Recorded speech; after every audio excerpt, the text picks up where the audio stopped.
The cake was already in the car. Triple layer chocolate ganache, custom made from the place in town her mom adored. I had my button-up ironed, my watch polished, even got a damn haircut for the occasion. Her dad's retirement party was supposed to be a celebration for all of us. Family. Together. I walked into the banquet hall 30 minutes early because that's the kind of guy I am. I like to help set up. I like to be useful. But the minute I stepped through the door, I knew something was off. The decorations were up, the tables full, people already buzzing with laughter and toasts. And there she was. Alyssa. My wife. Wearing the red dress she said she'd never wear again because it was too tight for her arms. Laughing with her sister Madison and her cousin Blake, the one who used to flirt with her before we got married. She didn't see me at first. Or maybe she did and just pretended not to. I walked over and said, loud enough for a few people to hear, I'll bring dessert to the family barbecue tomorrow. Her head whipped around so fast I thought she'd get whiplash. Then, that smirk. That smug, pitiful smirk I'll never forget. Oh, she said, brushing a strand of hair behind her ear. You weren't invited? It wasn't a question. It was a dagger. Madison didn't even flinch. She pulled out her phone and started scrolling, showing pictures of tables, speeches, people posing together. And none of them had me in it. It's kind of a close family thing, Alyssa added with a shrug, sipping her wine like she wasn't stabbing me in front of 50 people. I just nodded, didn't say a word, turned around and walked out. My hand didn't shake until I hit the parking lot. And then I canceled the venue. The one I had booked.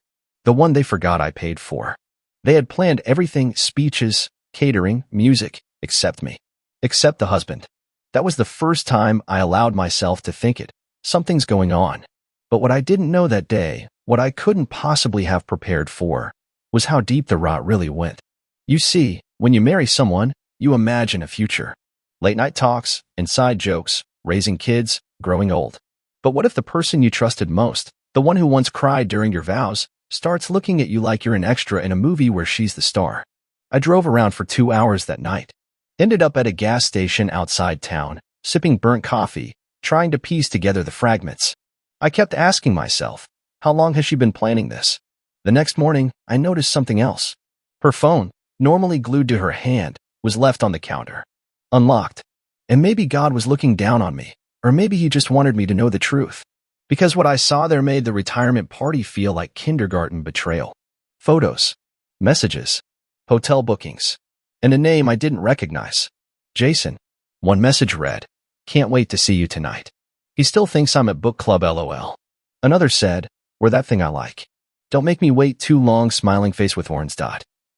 I stood there in my kitchen, her phone in one hand and my whole world crumbling in the other.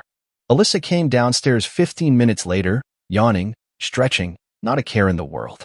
She kissed my cheek like she hadn't just erased years of trust behind my back. I stared at her, memorizing the way her lips curled, the gloss on her mouth, wondering if it was his. She reached for her phone. I didn't flinch, just watched her face. The moment her fingers touched the screen, her whole expression changed. Like a switch. Where is it? She asked, voice tight. I handed it to her. Smiled. Don't worry. I didn't delete anything. Her face went pale. Then flushed. Then she sneered. You had no right. No, I said. I had every right. This was the moment the curtain started to fall. The retirement party was just the appetizer. But the main course? That was still to come. And I was no longer the husband who brought dessert. I was the man with a war chest full of rage. She didn't even try to deny it at first. She just stood there, frozen, like a kid caught with her hand in the cookie jar. Then came the shift. That icy, condescending tone she uses when she wants to act like I'm the problem. I can't believe you went through my phone. That's such a violation of trust. I laughed. Actually laughed. Not because it was funny, God, it wasn't. But because hearing her talk about trust felt like some cosmic joke. I had trusted her with my life, my heart, every inch of who I was.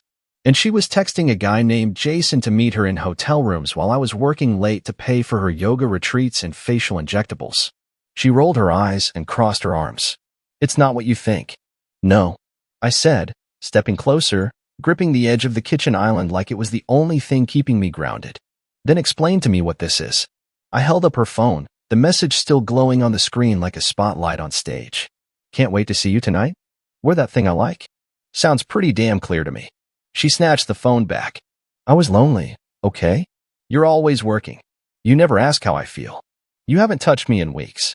And instead of telling me that, I said through clenched teeth, you crawled into bed with some guy named Jason and let him do God knows what while I was busy paying the mortgage. Her face twisted. Don't act like you're some saint. You've been emotionally distant for months. I slammed my fist on the counter, not hard enough to break anything, but enough to stop her little performance. You're deflecting. This isn't about me. You lied. You planned it. You hid it. Don't you dare spin this like I pushed you to cheat. That was when the tears came. Not real ones, not the kind that come from shame or guilt. These were tactical tears. Ones she used when she didn't want to answer questions. Jason made me feel wanted again. He listens. He compliments me. You used to be like that. I turned away before I said something I couldn't take back. My heart was pounding, my jaw tight, my hands shaking from a cocktail of fury and disbelief. I had rehearsed this moment 1,000 times in my head after reading those messages, but nothing prepares you for hearing it out loud. For hearing your wife tell you that another man made her feel wanted. I took a deep breath. How long? Silence. How long, Alyssa? She sighed. Almost 6 months. 6 months. Half a year. 2 seasons. Birthdays, holidays, Sunday mornings in bed, all a lie. Were you with him the night of your mom's surgery? I asked, the pieces clicking into place now like a jigsaw puzzle from hell. She looked down. You said you were stuck in traffic. I waited for you for hours. Yeah. A pit opened in my stomach, and for a second, I thought I was going to be sick. She had let her own mother go under the knife alone because she was busy playing house with another man. I walked to the hallway closet and pulled out my gym bag. Started tossing things into it. A change of clothes. Toothbrush. Charger. Anything to get me out of that house before I exploded. Where are you going? She asked, suddenly panicked. I don't know, I said. Anywhere but here. She moved to block the door. We should talk about this. You can't just leave. I stared at her, a stranger in my house. You already left, Alyssa. Months ago. I'm just catching up. As I stepped outside, I heard her mutter something under her breath. I stopped. What was that? She looked me dead in the eye. You were never enough for me. That was it. That was the bullet. The one that did what no affair, no betrayal, no lie had been able to do yet, shatter whatever sliver of hope I had left. I didn't say a word. Just walked to my car, sat behind the wheel, and drove. The pain wasn't sharp. It was dull, heavy, like a dead weight chained to my chest. I kept thinking of every moment we'd had, every memory now tainted. The vacations. The holidays. Our wedding night. She was right about one thing. I wasn't enough for her. But maybe she was never enough for me either. I didn't sleep that night. Just drove around until the sky turned a shade of gray that made everything feel even emptier. I ended up at a motel off the freeway, the kind where the walls are thin and the remote is sticky. But it was quiet, and no one knew my name, and that was enough. Lying there, staring at the ceiling, I tried to picture her face. Not the face I saw last night. The old one. The one that used to light up when she looked at me. I couldn't find it anymore. All I could see now was the smirk at her dad's party. The way she looked at me like I was an inconvenience. A prop in her carefully curated little world. The next morning, I turned on my phone and saw the messages. From Alyssa. We need to talk. Come home. Don't throw everything away over one mistake. You're being dramatic. That last one made me laugh. Actually laugh out loud. Bitter and sharp. Dramatic? She had dismantled our marriage behind my back, like some kind of covert mission, and I was the dramatic one? There was another message, too. One that froze me. From an unknown number. Hey man, I didn't know she was married. She told me you guys were separated. I'm sorry. Jason. It took me a second to process it. I read it again. And again. You didn't know? I stared at it for 5 straight minutes, then tossed my phone across the bed. My pulse was pounding again, but this time it wasn't just from rage. There was something else. A flicker of clarity. This guy, Jason, wasn't some mastermind homewrecker. He was just another pawn. Another lie Alyssa had carefully planted and nurtured. I couldn't let it go. I grabbed my keys and drove back to the house, unsure what I was even going to say. Maybe nothing. Maybe everything. When I walked through the front door, she was already in the kitchen, like nothing happened. Coffee in hand. Wearing my college sweatshirt. Hey, she said softly, like she was greeting me after a long day at work. You look tired. I stared at her, not saying a word. Just trying to remember why I ever loved this woman. She looked innocent. Calm. The same woman who danced barefoot in our living room to Fleetwood Mac on our anniversary last year. But it was all camouflage.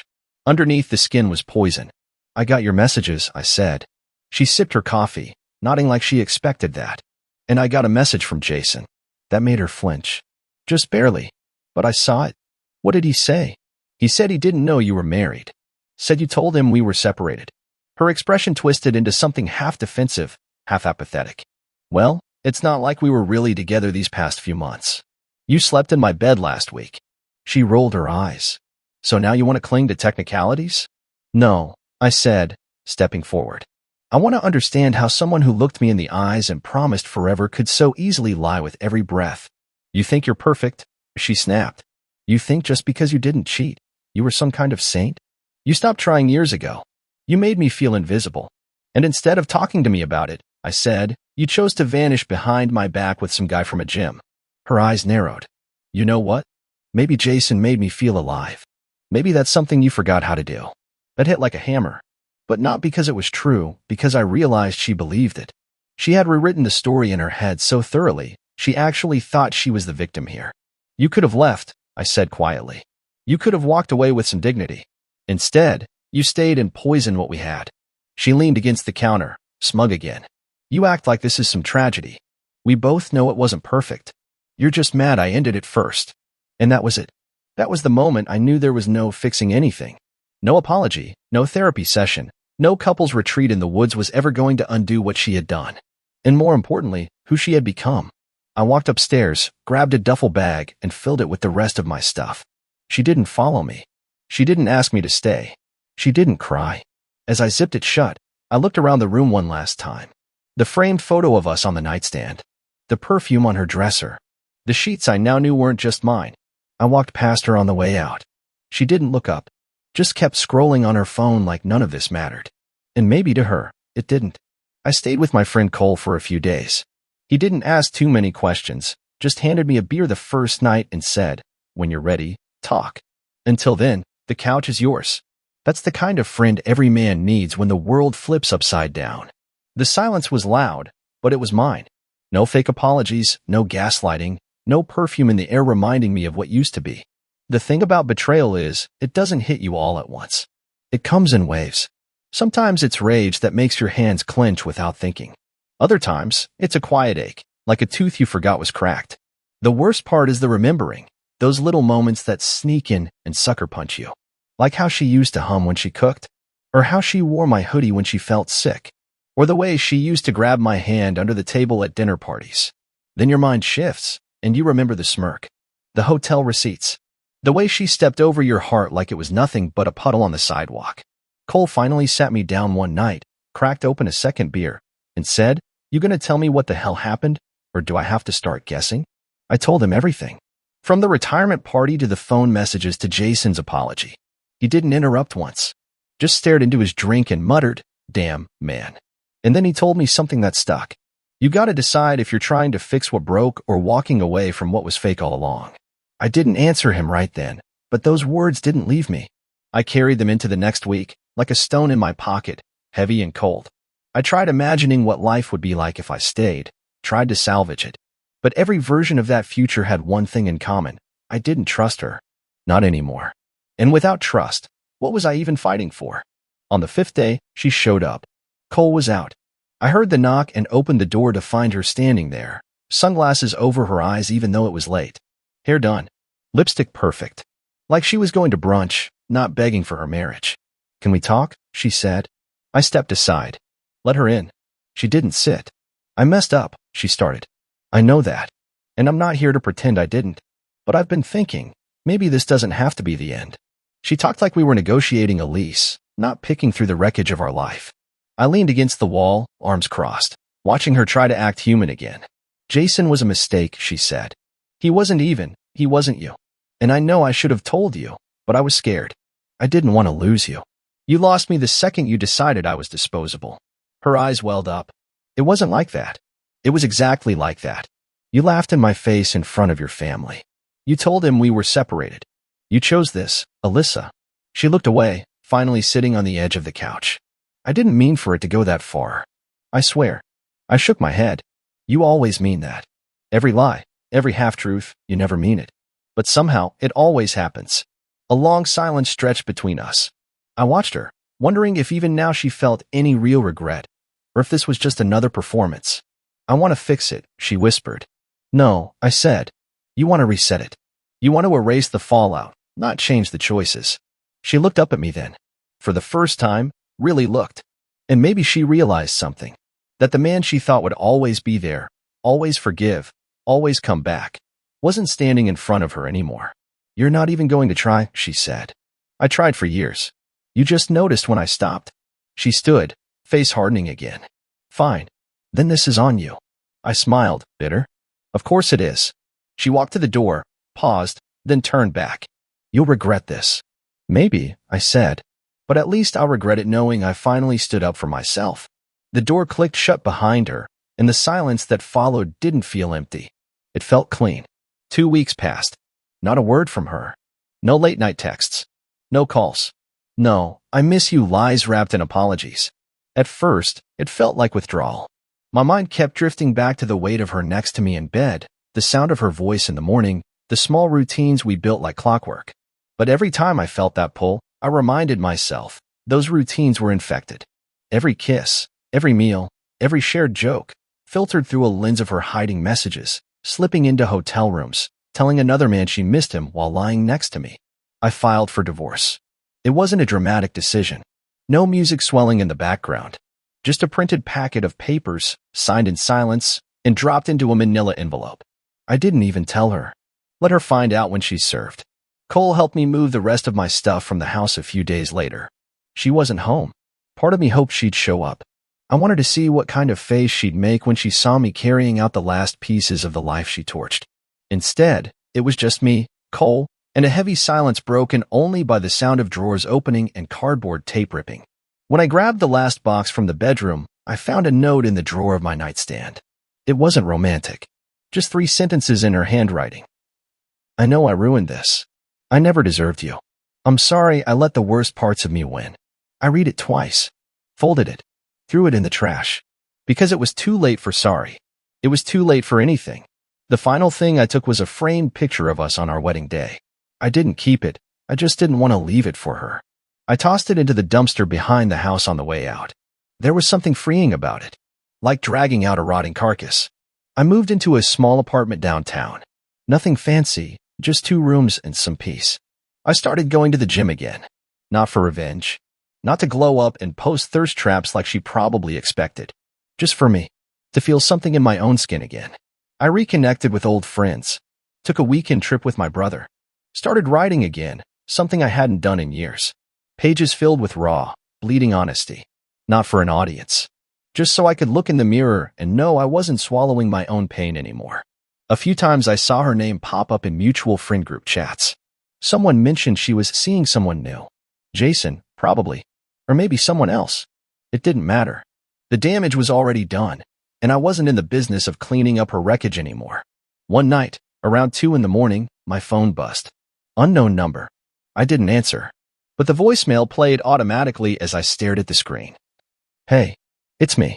I heard about the papers. I guess I shouldn't be surprised, but anyway, I just wanted to say I really did love you in my own way. And I know that's not enough. I don't know. I hope you're okay. I deleted it before it finished. She didn't deserve a reply. She didn't even deserve the words she spoke. The part that hurt the most, the part I'll probably carry for a long time, wasn't losing her. It was realizing she was never fully mine to begin with. I used to think betrayal felt like fire, explosive and hot and over quickly. But it's not. It's slow. Like rust. It eats at the foundation piece by piece until one day, everything just collapses. And when you crawl out of the rubble, coughing up dust and heartbreak, you realize something. You're still alive. Bruised. Burned. But alive. And sometimes that's enough to start again. Starting again wasn't as poetic as people make it sound. There were no deep epiphanies over sunrises or tearful moments of clarity. It was just Tuesday mornings where I didn't check her location anymore. Saturdays where I didn't spend an hour wondering why she hadn't texted back. Evenings where silence wasn't a threat, it was a blessing. But the truth is, she still came back sometimes. Not physically. In my head. Out of nowhere. I'd be in line at the grocery store and hear a laugh like hers. Or I'd walk past someone wearing her perfume, and for a second, I'd freeze. Every muscle tense, as if the past could grab me by the throat and drag me back into it. And then I'd remember the hotel bookings, the red dress, the way her voice sounded when she said, "You were never enough for me." I wasn't healing in a straight line. It came in crooked steps. Some days I felt like I was 10 feet above water, breathing easy. Other days, it felt like I was drowning in memories I didn't ask to keep. The first time I saw her in person after everything was at a mutual friend's birthday party. I hadn't planned to go, but Cole insisted, said I couldn't hide forever. I told him I didn't care if she was there. That was a lie. Of course I cared. She arrived late, wearing black. Her hair was longer. She looked the same, and not at all. Like someone wearing her skin but walking with a different soul. She looked surprised to see me, but not sorry, not nervous, just surprised. We didn't speak, not even a nod. She stayed on her side of the room, and I stayed on mine. I caught her glancing at me once, and I didn't look away. I wanted her to see it, that I was still standing, still breathing, still whole, even if I'd been broken. When the night was over, I walked out without saying goodbye to anyone. And as the door clicked behind me, I realized I didn't feel bitter. I didn't feel angry. I didn't feel anything. That scared me more than rage ever did. Because indifference is the graveyard of love. It means the war is over. It means you finally let go of needing an apology, an explanation, or justice. You've buried the old version of yourself, the one who would have waited, who would have forgiven, who would have believed the lies one more time just to make the pain stop. That man died the night she said I wasn't invited to her father's party. What lived now is someone who understood his value didn't depend on her memory of him. In time, I met someone new. Slowly, cautiously. She didn't ask for too much. Didn't try to fix me. She just listened. And when I told her about Alyssa, not all the details, just enough, she didn't say, "I'd never do that." She said, "I'm sorry that happened to you. You didn't deserve it." Those words, they broke something in me. Not the kind of break that destroys. The kind that releases pressure. The kind that finally lets you breathe again. It wasn't love yet. Maybe it wouldn't be. But it was safe. And after what I'd been through, safe felt like a miracle. One night, I stood on my balcony, watching the city lights, holding a drink in my hand. And I thought about everything that happened. The lies. The betrayal. The pain. And then I thought about the man who stood through all of it and never collapsed. I raised my glass to no one. To him, I whispered. To the man who stayed loyal when no one was watching. To the man who chose dignity over revenge. To the man who finally walked away, not because he stopped loving her, but because he started loving himself. A few months later, I got an envelope in the mail. No return address. The handwriting on it was familiar, too neat, too careful. Alyssa. I knew it before I even opened it. I almost threw it away unopened, but curiosity still had claws. Inside was a letter. No theatrics. No perfume sprayed on the paper. Just ink and confession. She wrote that she'd started therapy. That for the first time, she was actually sitting with the shame she used to dodge. She said Jason had ended things not long after I left. That apparently, cheating wasn't the fairy tale escape route she thought it would be. He had seen through her quickly. Maybe because he hadn't built years of love around her first. She said she didn't expect forgiveness. Didn't want to rekindle anything. She just wanted to say it truthfully for once. And here's the thing. I didn't feel triumphant reading it. I didn't feel like I'd won. I just felt done. She finally said everything I used to pray she'd say.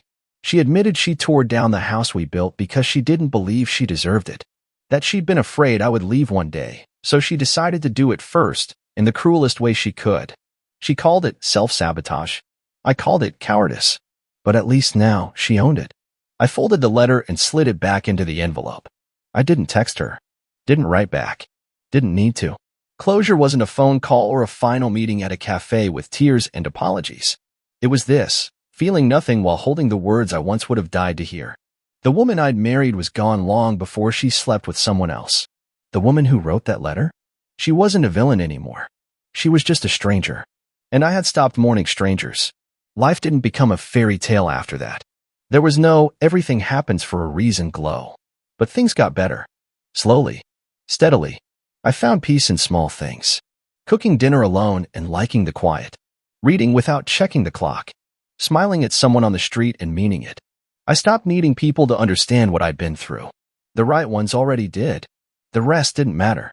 And eventually, one morning over coffee and a terrible jazz playlist, the woman I'd been seeing, Rachel, reached across the table, touched my hand, and said, "You don't flinch anymore when I say I love you." I didn't even realize I had stopped flinching. That was when I knew. I had made it out of the storm. I had scars, sure, but I also had peace. And that peace wasn't given by anyone else, it was earned. I never needed revenge. I didn't need her to suffer or feel what I felt. That was the old version of me, the man drowning in betrayal, swinging at shadows. The man I am now? He's not bitter. He's awake. He's free. And if you're reading this, if you're still in it, still bleeding, still waiting for an apology or for someone to realize what they lost, hear me. You don't need closure from the one who hurt you. You just need to love yourself more than the idea of them. Walk away. Let the silence do what the screaming never could. Because the version of you waiting on them to change, that version deserves peace too. A year to the day since I walked out of that house, I stood in front of the mirror, buttoning a clean white shirt. No reason in particular, just felt like dressing like the man I had become. Stronger, clearer, lighter. Behind me, the apartment was quiet, warm. Rachel was still asleep, curled up in the blankets with that little frown she got when she dreamed. The same frown that used to remind me of pain now reminded me of trust. She didn't fix me. She never tried to. She just held space for the man who chose to rebuild himself piece by piece. I looked at my reflection and thought back to who I used to be. The man who brought dessert to a party he wasn't even invited to. The man who stood silent while his wife humiliated him with a smirk. The man who thought loyalty meant suffering quietly. He wasn't weak. He was just believing in someone who wasn't real anymore. And now? Now I don't need to be anyone's second choice. Not a backup plan. Not a placeholder until something more exciting comes along. I'm not just surviving what she did. I'm thriving despite it. That day, I walked to the park with my camera. Snapped photos of strangers laughing, kids chasing pigeons, couples holding hands like the world had nothing left to break. I sat on a bench for an hour, not doing anything. Just breathing. Not haunted. Not waiting. Not wondering who she's with or if she regrets it. Because it's not my story anymore. She's a footnote in a book I've already closed. And the man who reads this now, he's not bitter, not broken. He's better. If there's one thing I'd tell anyone standing in the ashes of betrayal, it's this. Don't chase explanations. Don't waste your soul rewriting someone else's lies. You didn't lose them. They lost you. Let that be enough. And then walk. Walk without looking back. Because everything you were hoping to find in them, you'll discover in yourself. Eventually. And when you do, it won't be loud. It won't be fireworks or applause. It'll just be peace. And that peace? It'll be the loudest silence you've ever known. It was supposed to be a celebration. A day of white dresses, champagne flutes, and fake smiles. But something about that morning felt wrong from the moment I buttoned my shirt. You ever walk into a room and feel like the air is just off? That was me, stepping into my wife's sister's wedding. Her name is Vanessa. My wife. Blonde, sharp-tongued, always a little too friendly with strangers. We'd been married 6 years, and lately, I'd started noticing cracks. But nothing, and I mean nothing, prepared me for what happened that day. We arrived at the church 30 minutes early. I was in a crisp navy suit, smiling, nodding, playing the part of the good husband. Vanessa was quiet on the drive there. Too quiet.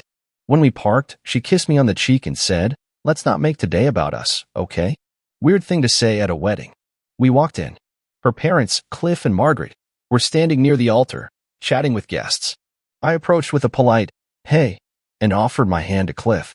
He looked right through me. Margaret turned away mid-sentence. I thought maybe they didn't hear me. I leaned in and said, "Congratulations. Big day." Nothing. Not a glance. Not even a half-smile. Then came the kicker, Sophie, Vanessa's sister, the bride, walking down the aisle with her bouquet and glowing like the center of the universe. I stepped toward her and said, "You look amazing, Sophie. Congrats." She didn't even blink. Just walked past me like I didn't exist. I stood there frozen, like some ghost crashing a wedding I wasn't invited to. Everyone else was chatting, sipping wine, smiling like everything was normal. But I knew better. Something was off, and I wasn't going to wait until the cake cutting to find out what. Vanessa avoided me the whole ceremony. When I asked her to pose for photos, she said she had a headache.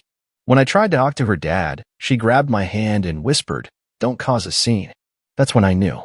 She knew something, and she was hoping I'd just swallow it like always. So I slipped out quietly, got into my car, Sat there with the engine running, just breathing. That's when the first call came in. Margaret. I didn't answer. Then Sophie. Then Cliff. Vanessa. Her cousin. Her aunt. All in the span of 20 minutes. Call after call. Buzzing, vibrating, lighting up my screen like it was on fire. I turned my phone off. And I smiled. I smiled because I realized something that moment. When the people who ignored you start calling you in tears an hour later, it means you were never the fool. You were the storm they thought they could dance through without getting wet. You want to know what they found out? I had found the messages 2 nights before. Vanessa was in the shower. Her iPad dinged. I wasn't snooping. Just glanced. Then froze. Can't wait to see you tonight. Bring the black heels. You know the ones. It was signed Blake. Not saved under work or Jim Buddy. Just Blake. Bold. Open. Confident. Like he knew he owned what was mine. I forwarded every message. Every picture. Every video. Even the one from our anniversary weekend when I thought she had food poisoning. She was with him. In a hotel. Wearing those same black heels. And that morning, before we left for the wedding, I scheduled an email blast. To her parents. Her sister. Every single person attending that wedding. The email went out at exactly 2 p.m. And that, my friend, is when the call started. You see, they didn't ignore me because they didn't see me. They ignored me because they already knew. They were protecting her, circling the wagons, thinking I'd just play dumb while they clinked glasses. They didn't expect me to go nuclear. So I drove away from that wedding. Alone. No music. No tears. Just the engine and the hum of my heartbeat slowing down. I had just detonated a truth bomb at a celebration of lies. And damn, it felt righteous. I didn't know what would happen next. I didn't care. But I knew this wasn't over. Not by a long shot. I got home, tossed my keys on the counter, and just stood there in the dark. The silence felt heavier than ever. You know that kind of quiet where your mind starts racing, replaying everything that led to this moment? That was me, alone in my kitchen, trying to stitch together how the hell we got here. 2 weeks ago, I wouldn't have believed Vanessa capable of cheating. Lying, sure. She'd always been slick with her words, twisting things just enough to make you question your own memory. But this? Sneaking around with some guy named Blake? That was a level of betrayal I didn't think she had in her. And Blake. The name sounded familiar. So I dug. Turns out, he was a mutual friend of Sophie's fiancé. We did beers a few times. Watched a few games together. He once complimented my grill setup during a barbecue. That smug bastard was sitting in my backyard, shaking my hand, while he was fantasizing about my wife. I found texts going back months. Stuff like, he doesn't touch you like I do, and, I love how you moan my name. She'd respond with crap like, you make me feel alive, and, I wish I could fall asleep on your chest every night. She never wrote stuff like that to me. I sat on the couch, scrolling through message after message. Photos I hadn't taken. Lingerie I'd never seen. A hotel receipt charged to our joint card. She told me it was for a work seminar in Denver. I even wished her good luck. She'd been getting good luck all right, just not the kind I imagined. At some point, I started laughing. The ugly, exhausted kind of laugh that turns into a cough. My hands were shaking. Rage boiling under my skin like I could punch through a wall. But more than the anger, it was humiliation that gutted me. I'd been so blind. So trusting. And she played me like I was nothing but background noise in her little fantasy life. The front door opened just after 10. I didn't even flinch. Vanessa walked in, heels clicking, perfume hitting the room like she'd bathed in it. She stopped when she saw me. Her eyes widened just a bit, barely, but I caught it. That flash of guilt before she pasted on her usual fake concern. You're home? She asked like she was surprised. Yeah, I said, keeping my voice flat. Didn't feel like staying. She set her purse down carefully, like every movement was calculated. You okay? You kind of disappeared. I leaned back on the couch, eyes locked on her. They all called me, you know. After the email. Silence. You could almost hear it echo. Her face dropped for a split second before she caught herself. Then came the show, the furrowed brow, the innocent confusion. What email? I held up my phone. Scrolled to a screenshot. Don't insult me by pretending. I saw everything. The texts. The pictures. The hotel. Blake. That name hit her like a bullet. Her lip twitched. She turned away, pacing a little, trying to stay composed. Then she muttered, you had no right. No right? I shot up from the couch, voice rising. I had no right to find out my wife's been screwing another man behind my back? Don't yell at me, she snapped. spinning to face me. You don't know what it's like living with someone who's always distant, always working, always needing everything to be perfect. I stared at her. So that's your excuse? I work too much, so you spread your legs for Blake. She gasped like she was the victim. You're being cruel. I laughed again, cold, dry, dead inside. No, I'm being honest. Something you clearly can't handle. She folded her arms. Maybe if you were more like him, more spontaneous, more romantic, maybe I wouldn't have needed. Needed? I cut her off, stepping closer. You needed to betray me? To lie to everyone, including your own family. And then she said it. He makes me feel alive. You don't. You never did. That was it. The moment the love died. Not slowly, not quietly. It dropped dead right there between us. I walked to the kitchen, opened a drawer, pulled out the manila envelope I'd prepared. I'd already made copies, already called a lawyer. Inside were the texts, the photos, the credit card statements. I tossed it on the coffee table. We're done, I said, barely above a whisper. You can keep Blake. I hope he's worth it. She didn't cry, didn't beg, just stood there, stunned. I walked past her, grabbed my keys, and left. I didn't even take a bag. That night, I slept in my car, parked by the beach, listening to the waves drown out the last 6 years of my life. And I've never slept better. I woke up with salt in the air and a stiffness in my neck. The ocean was still dark, sky just bleeding into dawn. It was quiet, peaceful, too peaceful, maybe, for someone whose life just imploded the night before. But for the first time in a long time, I didn't feel like I was suffocating. I checked my phone, 48 missed calls, 27 texts, mostly from Vanessa, a few from her mom, some from Sophie, one from Blake. Yeah, he had the nerve to text me. It just said, didn't mean for it to go this far. Maybe we should talk. Talk? I almost smashed the screen right there. But I didn't. I screenshotted it, forwarded it to my lawyer. That was all I needed from him. I didn't answer anyone. Drove straight to my buddy Eric's place.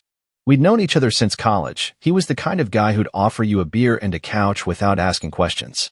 When I walked in, he took one look at me and said, Jesus, man, you look like hell. I didn't even try to explain. Just handed him the envelope I'd been carrying. He flipped through the pages in silence. I watched his expression shift, eyebrows rising, jaw tightening. She really did all this? He asked. I nodded. Every bit of it. He let out a long whistle. And that guy? Blake? Isn't that the dude from the engagement party last year? Same one, I said. Eric shook his head. Dude was shaking your hand and banging your wife at the same time. That's another level of low. I sat down, my shoulders finally dropping. I don't even think she feels bad. She didn't cry, didn't apologize, just blamed me, said I made her feel nothing. Eric looked like he wanted to punch something. That's bullsh asterisk T, man. You were the one holding that marriage together. I knew he was right. I had held it together, while she was busy pulling it apart with high heels in hotel rooms. By the afternoon, I finally opened Vanessa's messages. Not because I cared what she had to say, but because I wanted to see how far she'd go. Please talk to me. This isn't how it was supposed to happen. I was confused. I didn't know you knew everything. My family is freaking out. Can we meet? And then the one that made my stomach turn. I don't love him. It was just something I needed. Needed. There was that word again. As if I'd been some kind of spiritual drought and Blake was her emotional oasis. I didn't respond. Not yet. Instead, I did what hurt most. I sent one message to her father. The man who looked right through me at the wedding. Who wouldn't even shake my hand. I loved your daughter. I really did. But it's clear now you all knew. And still said nothing. I hope you treat your new son-in-law better than you did the old one. 3 dots popped up almost immediately. Then disappeared. Cowards, all of them. Later that evening, Vanessa showed up at Eric's. She must have followed me or checked my shared location. I heard the knock, and before I could tell Eric not to open it, there she was, standing in the doorway with red-rimmed eyes, no makeup, just a hoodie and leggings. She looked like the version of herself I fell in love with years ago. And I hated that it still tugged at something in me. Can we talk? She asked, voice trembling. I stood silent. She stepped inside. Eric gave me a look and quietly slipped out the back. Vanessa sat down on the edge of the couch. She didn't touch me, didn't reach for my hand. Just looked like a storm barely holding together. I don't even know where to begin, she whispered. How about with the truth? I said. She blinked a few times, then nodded slowly. Blake was a mistake. A terrible, selfish mistake. It started at Sophie's bachelorette weekend. He was there. We talked. I was drunk. One thing led to another. I clenched my jaw. That was 6 months ago. I know. She looked away. I didn't plan for it to continue. But when we got back, you were always busy. Always tired. We weren't connecting. And instead of talking to me, you started sneaking around like a damn teenager? She flinched. I'm not excusing it. I was scared. Scared of what? That I'd love you through another rough patch? That I'd keep fighting while you were already done? She had no answer. I was your husband, Vanessa. I know, she whispered. And I ruined everything. Silence. Then, she said something I'll never forget. I thought they'd hate you if they found out. I didn't expect them to hate me. I laughed bitterly. So it wasn't the betrayal. It was the fallout. She looked up at me, tears slipping down her cheeks. Please, don't end us like this. I stared at her. The girl I married. The woman who broke me. And I said, you ended us the first time you let him touch you. She didn't say a word after that. Just sat there, frozen, tears slipping down her face like she thought they'd buy her another chance. But I wasn't the same guy anymore. Something in me had snapped, and once it broke, it wasn't going to get patched back together with apologies and sad eyes. She tried again after a long silence. You have to believe me, it didn't mean anything. You did it for 6 months, I snapped. 6 months of lies. Planning. Sneaking around. Booking hotels. Making up stories. That's not some one-time slip, Vanessa. That's a second life. She stood up slowly, like her legs were weak, hands trembling. Can I just hug you? I didn't move. No, you don't get to touch me. And it crushed her. I could see it in her face, the realization that she had no more strings to pull, no more excuses to whisper. She turned to leave, but then she stopped at the door and looked back. Do you still love me? That question hit harder than anything else she'd said. I paused. I wanted to scream no. I wanted to throw something, flip a table, tell her I wished I'd never met her. But all I could do was stare. I did, I finally said. With everything. But now? I don't even know who I was loving. She nodded slowly, eyes dead. I'll go. And just like that, she walked out. Eric came back in 5 minutes later with 2 beers and sat next to me. Neither of us said anything for a while. You good? He finally asked. No, I said. But I will be. The next few days were a blur. I called my lawyer again. We started the paperwork. I canceled every joint account, transferred my half of everything, and locked down every bit of data she could access. I changed my passwords, moved into a temporary apartment, and left the house to rot until I figured out what to do with it. She tried again. Sent flowers. A letter. Left a voicemail crying and begging for another talk. She said she'd end things with Blake, said she'd do therapy, said she'd go back to church if that's what it took. It was all noise. Desperate noise. One night, I got a call from Sophie. Her voice was raw, shaken. I'm so sorry, Nate. I didn't know. I swear to God, I didn't know she was doing this to you. You ignored me at the wedding. I don't know what I thought. Vanessa told me you'd been difficult, that you were controlling, that you were I closed my eyes, stomach twisting. Of course she did. She used me, Sophie said. She used all of us. She started crying. I didn't have the energy to comfort her. A few days later, I bumped into Blake. Yeah, that piece of garbage had the guts to show his face at a gym we both used to go to. I was getting into my car when he stepped out of his, cocky and casual like he hadn't just torched a marriage. Nate, he said, like we were old pals. Can we talk? I stared at him. Took a deep breath. Talk? Sure. I walked right up and punched him. He didn't see it coming. Dropped like a sack of bricks. I stood over him and said, now we've talked. And I left him there, clutching his jaw, groaning. That was the last time I saw either of them. You'd think after something like that, I'd be broken. Bitter. Hollow. And for a while, I was. I drank too much. Slept too little. Every song on the radio pissed me off. Every couple I saw made me want to scream. I'd lie awake at night thinking about the sound of her laugh and how fake it turned out to be. But eventually, I started to breathe again. I got back in shape. Reconnected with friends I hadn't seen in years. Took a trip to Oregon just because I could. Nobody to ask permission from. Nobody lying to my face while texting someone else under the table. And the weirdest part? One night, while walking through a bookstore, I caught myself smiling. No reason. No one next to me. Just free. That's when I realized something important. It wasn't just that she betrayed me. It's that I let myself believe that loyalty and love were the same thing. They're not. Because loyalty means showing up even when it's hard. Love? That's easy. That fades. Loyalty, that's what matters. And she never had it. But now? Now, I do. For myself. It was about 6 months later when I finally stepped foot in the old house again. The one we bought together. Picked paint for together. Fought over the couch for. I walked in alone, keys jingling in my hand like I didn't recognize the sound anymore. The place smelled like dust and lavender air freshener, fake peace layered over the wreckage. The bed was still unmade from the last night we slept there. Her side untouched. I remember she didn't come home that night. Told me she stayed at her sister's after a late wine night. Lie. I knew it then. But I told myself it wasn't. That's the worst part. All the lies I told myself just to keep loving her. I walked through the living room, ran my hand along the edge of the dining table. We had Thanksgiving here. Her laugh used to bounce off these walls. But now? It just echoed, hollow and cold. There was a box on the kitchen counter. She'd come back a week earlier to collect the rest of her things. Left a note. I didn't want to see you again. It would have hurt too much. It was scribbled on one of those cheesy grocery list pads with avocados printed on the side. I crumpled it, tossed it in the trash, and turned on the tap to wash my hands like the ink had dirted me. I was in the middle of cleaning the place out, packing up the last remains of what used to be a life, when the doorbell rang. It was Margaret, Vanessa's mom. I stared at her through the screen for a second, not sure if I was hallucinating.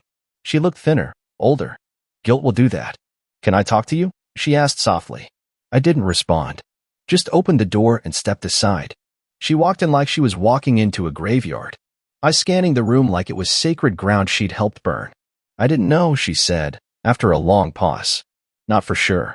But I think I did. I folded my arms. Then why treat me like a ghost at the wedding? She sat down, wringing her hands like she was trying to strangle her own shame. Because Vanessa made us believe you were the problem.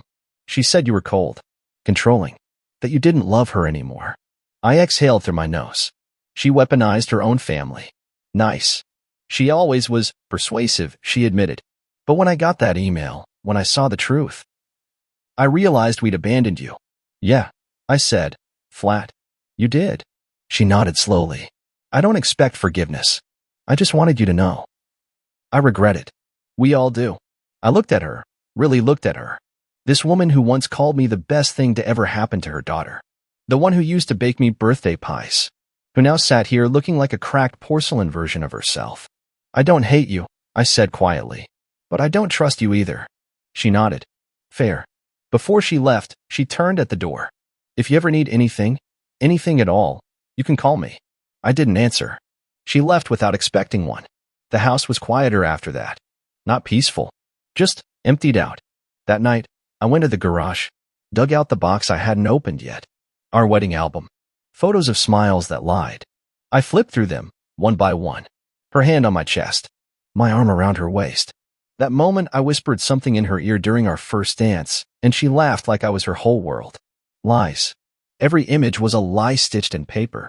But halfway through the album, I found something real. It was a photo from the honeymoon. We were on a boat, wind tearing through our hair. I was laughing at something she said, and she wasn't posing. She was looking at me like she actually meant it. Back then, I think she did love me. Or at least thought she did. And it hit me. She didn't start out a monster. No one does. She became one because she never learned to face her own emptiness. She just filled it with anyone who made her feel wanted. And me? I spent years trying to fix something that was already rotting from the inside. I took the photo out. Burned the rest. That picture sits on my nightstand now. Not as a memory of what we had, but as a reminder that people can look at you like you're everything and still ruin you. Because love isn't what saves us. Truth is. And the truth is, I deserved better. And now I'm making damn sure I get it. It was around that time I started writing again. Nothing fancy, just old school pen and paper. Maybe because a screen felt too sterile, too disconnected. I'd sit at the coffee shop a few blocks from my new apartment, black coffee in one hand, notebook in the other, just letting it all bleed out onto the page. I wasn't writing about her. Not directly. But somehow, she leaked into everything. The woman in the short story would lie about where she was going, or the character's husband would have this sixth sense something was off, and by the last paragraph, he'd find her key in someone else's pocket. I wasn't trying to get revenge. I wasn't writing for an audience. I was just trying to breathe. A few months later, I got an invitation. Sophie had a baby. She'd married a good guy, someone quiet, steady, nothing like her sister. She invited me to the christening. Handwritten card. Said she understood if I didn't come, but wanted me to know I still mattered. That hit me. For the first time, I realized I hadn't just lost Vanessa. I'd lost a whole network of people. Her family, our mutual friends, the cousins who used to invite us to Sunday barbecues. I hadn't just been betrayed by a wife. I'd been exiled. I showed up anyway. Wore a dark suit. Brought a little stuffed bear in a blue box. When Sophie saw me, she hugged me like she hadn't breathed in 6 months. "Thank you," she whispered. "I wasn't sure you'd come." I wasn't either, I admitted. During the reception, Margaret came up to me again. This time, with less sadness, more gratitude. I could tell she was trying to rebuild something with me, even if it was just a bridge she knew I wouldn't cross again. And I appreciated that. In a strange, sideways kind of way, it helped me understand something about people. How easy it is to be manipulated when love clouds your judgment. How guilt eats at you long after the fire's gone out. I left early. Didn't want to drag the ghosts into their new joy. As I walked out, I heard someone say my name. Vanessa.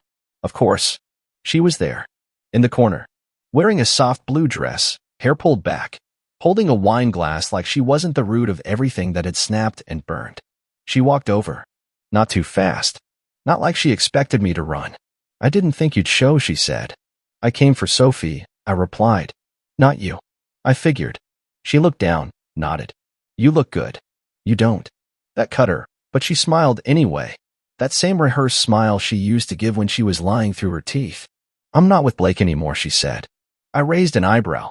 "And I'm supposed to what?" "Feel sorry for you." "No. Just—" "I don't know." "I thought you should know." I looked at her for a long second. "I don't care who you're with. What I care about is that you thought I was dumb enough to stay."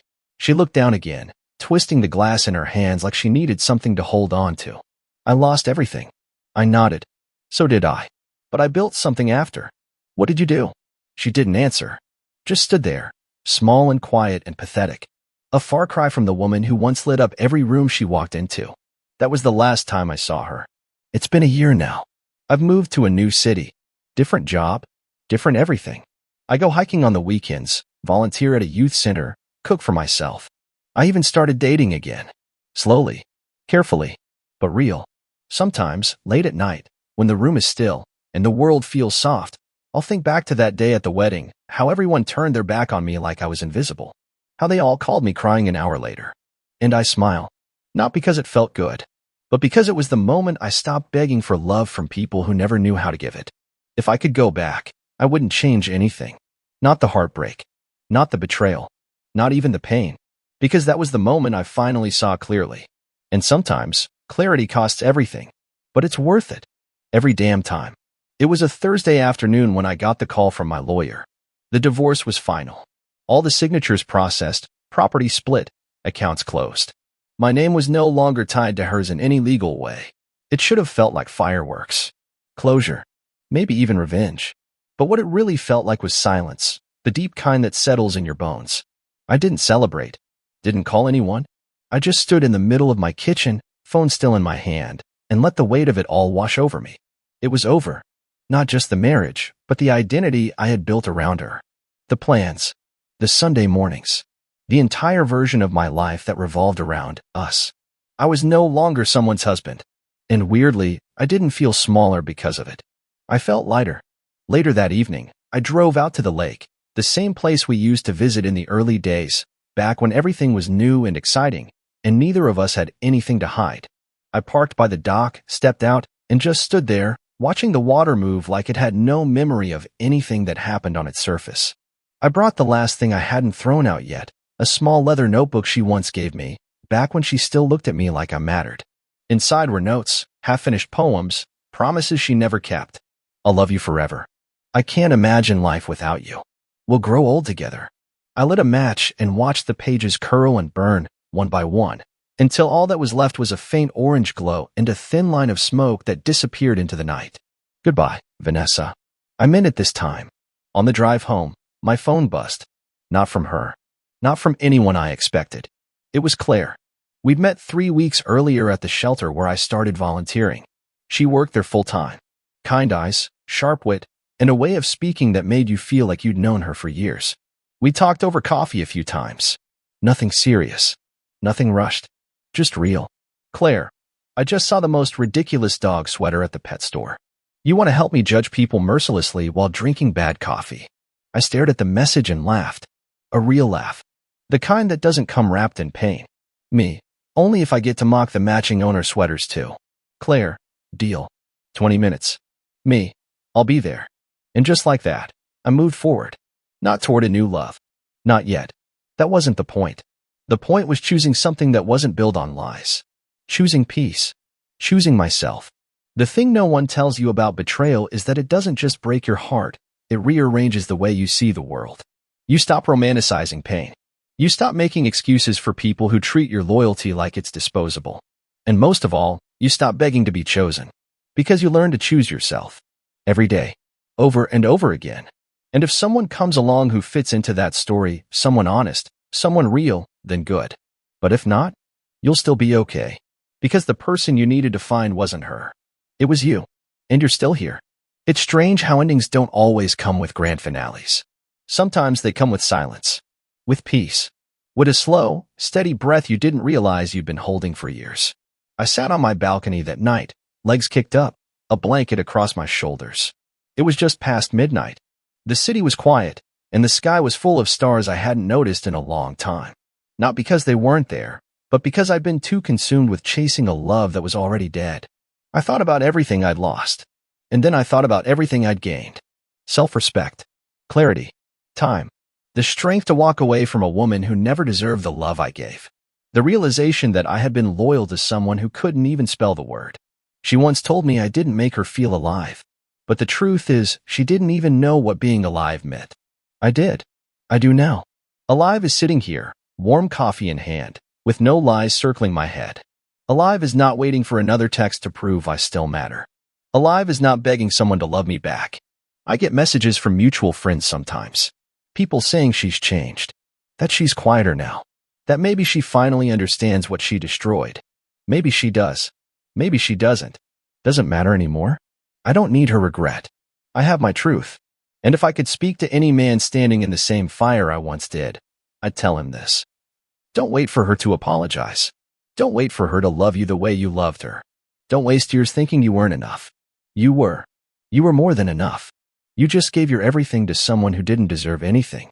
Walk away. Let her drown in the silence she created. And when you rise from the ashes, when you finally feel the air in your lungs again, you'll realize something. She didn't break you. She freed you. And now, you're unstoppable. There are moments in life that don't just break you. They fracture your soul into sharp little pieces you'll never quite piece together again. I was standing in the kitchen of a stranger's house at a party I didn't want to be at, surrounded by people I didn't know, sipping on a warm beer that tasted like piss. My wife, Lauren, blonde, beautiful, venom in heels, had dragged me here under the guise of networking. Said her coworker Rachel was throwing a birthday bash and that it'd be good for us. Us. She liked using that word like it still meant something. I should have left the second I saw her outfit. She wore a red dress so tight I could hear it beg for mercy. Not for me. Never for me. I was just an accessory, a watch, a wallet, a name on the lease. The music was loud. The laughter louder.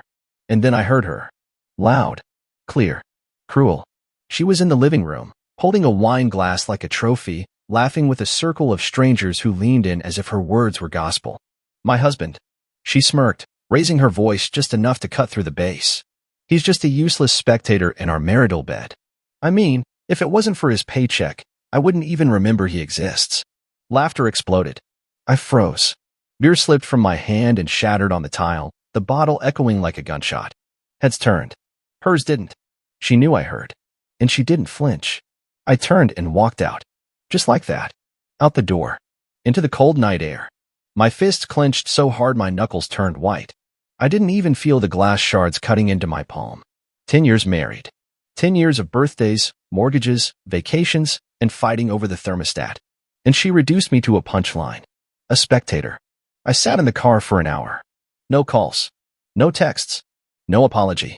When I got home, she was already in bed, back turned, her makeup still perfect, phone in hand, scrolling like nothing had happened.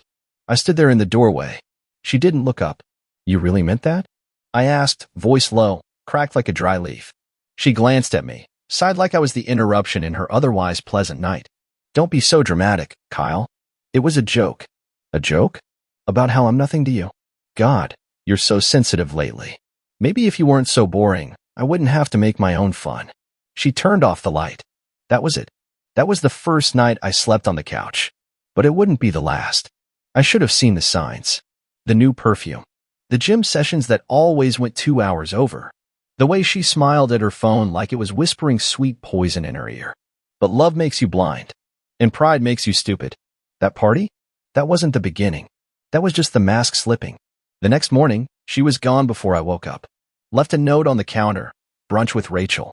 Don't wait up. I didn't go to work. I opened her laptop instead. And there it was. A folder titled Photo Shoot. Inside, dozens of pictures. Her. In lingerie I never saw. Her lips wrapped around champagne bottles, with cream on her chest, the kind of filth that wasn't art, it was performance. In front and center? A man I'd never seen before. Muscles. Tattoos. Arms wrapped around her like I never could.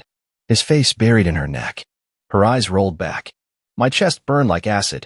Every breath was a war. There were videos, too. I didn't watch them. Not yet. But I would. I sat there for hours, clicking through her betrayal frame by frame, as if analyzing the damage would make it hurt less. It didn't. What broke me wasn't the acts themselves. It was the look on her face. Happiness. She looked alive. Wild. Lit from within. And I realized she hadn't just cheated. She abandoned me long before the affair. This was just the evidence. I closed the laptop and stared out the window, my reflection barely visible in the glass. A ghost in his own home. A spectator. A joke. But the joke was about to end. And I was done laughing. The next day, I didn't go to work. I didn't eat. Didn't sleep. I sat in the living room with that damn laptop on my knees like it was breathing, pulsing, whispering things I wasn't ready to hear. I didn't touch it again for hours. But I didn't need to. Her voice from the party kept echoing. He's just a useless spectator in our marital bed. I wasn't even angry anymore. Just hollow. That numb kind of broken where even rage feels like too much effort. But something inside me had already started to shift. I wasn't going to be the joke anymore. She came home late that night. No explanation. No kiss. She dumped her purse on the counter and walked straight into the bedroom like I didn't exist. I followed her. Where were you? I asked. She turned, pulling her earrings off with lazy fingers. Out. With who? She raised an eyebrow, smirking. Well, jealousy looks cute on you. I saw the photos, Lauren. That wiped the smirk off her face. Her eyes narrowed, calculating, cold. What photos? Don't play dumb. The ones on your laptop. The ones where he's grabbing you like you belong to him. The ones where you're smiling like I never meant anything. There was a flicker. Not guilt. Not fear. Just annoyance. Like I was being inconvenient. So what? You were snooping through my stuff now. That's your defense? You know what, Kyle? She scoffed, stepping toward me. I've spent years being the perfect wife. Hosting your friends, keeping your laundry clean, listening to you talk about spreadsheets and car warranties. And what did I get in return? Boredom. Routine. A husband who acts like a roommate. I needed something real. That wasn't real. That was you degrading yourself with some gym rat who can barely spell. He made me feel wanted. Her voice cracked, but not from pain. From fury. From entitlement. And you didn't even notice. You didn't notice when I stopped kissing you goodnight. When I started sleeping with my back to you. You didn't care. I was stunned. She wasn't even sorry. Not an ounce of shame. You humiliated me in front of strangers. You laughed about our marriage like it was a sitcom. She shrugged. Maybe because it was. A boring one. I stepped back. I felt like vomiting. This wasn't the woman I married. Or maybe it was. Maybe I just never saw her clearly. I left the room before I did something I'd regret. Spent the night in my car, watching headlights pass, counting seconds like I was in prison. The next morning, she texted me. We need to talk. Don't make this ugly. I didn't reply. Instead, I called my lawyer. And that night, I watched the videos. I don't know why I did it. Maybe I needed to see the full depth of it. The proof that I wasn't crazy. That the love I thought we had died a long time ago, and she'd just been dancing on its grave. I won't go into detail. Just know this. She didn't look ashamed. She looked free. Wild. Unchained. Like I'd never known her at all. One video had audio. He called her my wife in it. She laughed and said, "He's nobody." That was it. I shut the laptop and walked into the bedroom. She was there, scrolling her phone again. Calm. Like nothing happened. "I filed for divorce," I said. She blinked. Just once. Then smirked. "About time." That was all she said. No tears. No begging. Just that damn smirk. And in that moment, I realized she never loved me. Not really. She loved the life. The stability. The house. The way I made her look to her friends. But me? I was disposable. And finally, I was done being disposable. I didn't stay another night in that house. I packed a duffel bag with the essentials, just enough to get by, and walked out without saying a word. She didn't follow. She didn't ask where I was going. She didn't even look up from her phone. I slept at my brother's place that night, on his lumpy couch that smelled like beer and old socks. He didn't ask questions, didn't need to. One look at my face told him enough. He handed me a beer, turned on the game, and sat in silence with me for hours. It was the first time I felt like a human in weeks. The following days passed in a blur. Paperwork. Phone calls. Dividing property. She wasn't difficult. She was eager. Too eager. Like she'd been waiting for this. There were no tears, no dramatic scenes. She wanted out clean, fast, and with as much of my stuff as possible. It made me wonder how long she'd been planning it. Then came the real gut punch. I went back to the house one afternoon to grab a few things I'd left behind. When I walked in, there was music playing. Something soft, jazzy, familiar. Her laugh drifted down the hallway, followed by a male voice I didn't recognize. I stood still in the foyer, keys still in my hand. And then I saw them. In our kitchen. She was wearing one of my shirts, my old college hoodie, oversized on her frame, and feeding some guy a bite of pasta straight from the fork. He was leaning into her like he owned the place. Like I'd never existed. They didn't see me. I turned and left without a word. Drove aimlessly for hours, fists clenched around the wheel so tight they ached. That night, I didn't cry. I didn't scream. I started writing everything down. Every detail. Every lie. Every moment I'd ignored the red flags because I thought loving her meant being patient. Being loyal. Being blind. I remembered the first time I noticed her pulling away. It was subtle. Less laughter. Less touching. More girls' nights that ended at 3 a.m. She'd come home smelling like smoke and perfume that wasn't hers. I'd asked once, maybe twice. She'd called me paranoid. Insecure. She flipped it on me so fast, I actually apologized for asking. Now I knew the truth. She wasn't just cheating. She was rewriting the story, casting herself as the victim before I even had a chance to speak. She'd already told her friends I was cold, distant, emotionally unavailable. That I worked too much. That I was never present. I was paying the mortgage, cleaning up after her drunk nights, covering her credit card bills. But I wasn't present. I should have seen it. But I didn't want to believe that the woman I loved, the woman I gave my everything to, was capable of being so cold, so calculated. But she was. And now, there was nothing left to salvage. The final blow came when I received an envelope in the mail, anonymous. Inside was a flash drive. Curiosity got the better of me. There were more videos. Not just with one guy. Multiple. Different places. Hotels. Bathrooms. Even one in my car. It was a collection. A greatest hits reel of her betrayal. And in one of them, she said something I'll never forget. She was laughing, lipstick smeared, and she told the man, "He's so easy to lie to. Sometimes I tell him I'm out with my mom, and I'm actually doing this. I don't think he even wants the truth anymore. He just wants peace." That one cut the deepest. Because she was right. For a long time, I had just wanted peace. I'd ignored the signs, pretended things were fine, smiled through the tension. All because I loved her. All because I believed in the vows we made. And she'd thrown them away like trash. That night, I deleted every photo of us from my phone. Every anniversary video. Every message where she said, "forever." I emptied the memory because it wasn't real. None of it was. But I didn't break. I sharpened. I looked at myself in the mirror and didn't see a victim anymore. I saw a man who had been burned, but not destroyed. And I swore she would never have that kind of power over me again. Divorce finalized on a rainy Thursday. Fitting, really. She showed up in a cream blazer and sunglasses, like she was heading to brunch, not the death of a decade-long relationship. Didn't say a word to me. Just smiled that smug little smile as the judge wrapped everything up in under 15 minutes. She walked out with half my savings, the house, and the car we picked out together. The one I worked weekends to afford. And she didn't blink, didn't flinch, just signed her name and vanished into the parking lot with her new toy boy waiting in the passenger seat, probably the same guy from the pasta scene. I stood outside the courthouse for a while after that. In the rain. No umbrella. No jacket. Just my breath fogging in the cold, wondering how the hell my life had unraveled this far without me seeing it coming. But I didn't chase her. Not this time. That night, I got drunk for the first time in months. Not the sad kind of drunk. Not the broken, crying on the floor type either. Just a silent, reflective drunk where your memories play out like a slow, twisted movie in your head. I sat on my brother's porch with a bottle of whiskey and let it all come. Her lies. Her laughs. That one night she said, "You're too soft for a man. You feel too much. Maybe that's why I look elsewhere." She had said it during an argument over something small, dishes, I think. But now I saw it for what it was. She didn't just betray me physically.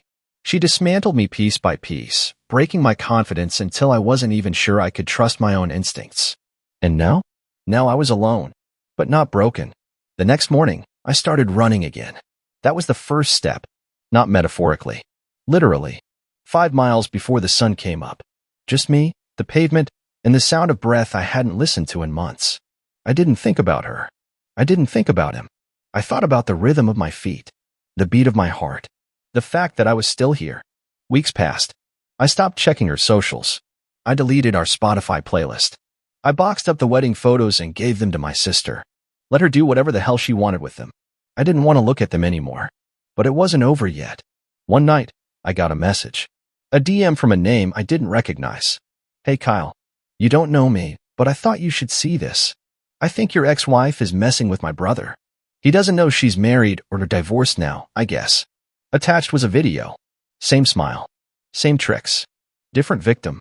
She was out there running the same game, latching onto someone new, probably feeding him the same sob story she once fed me.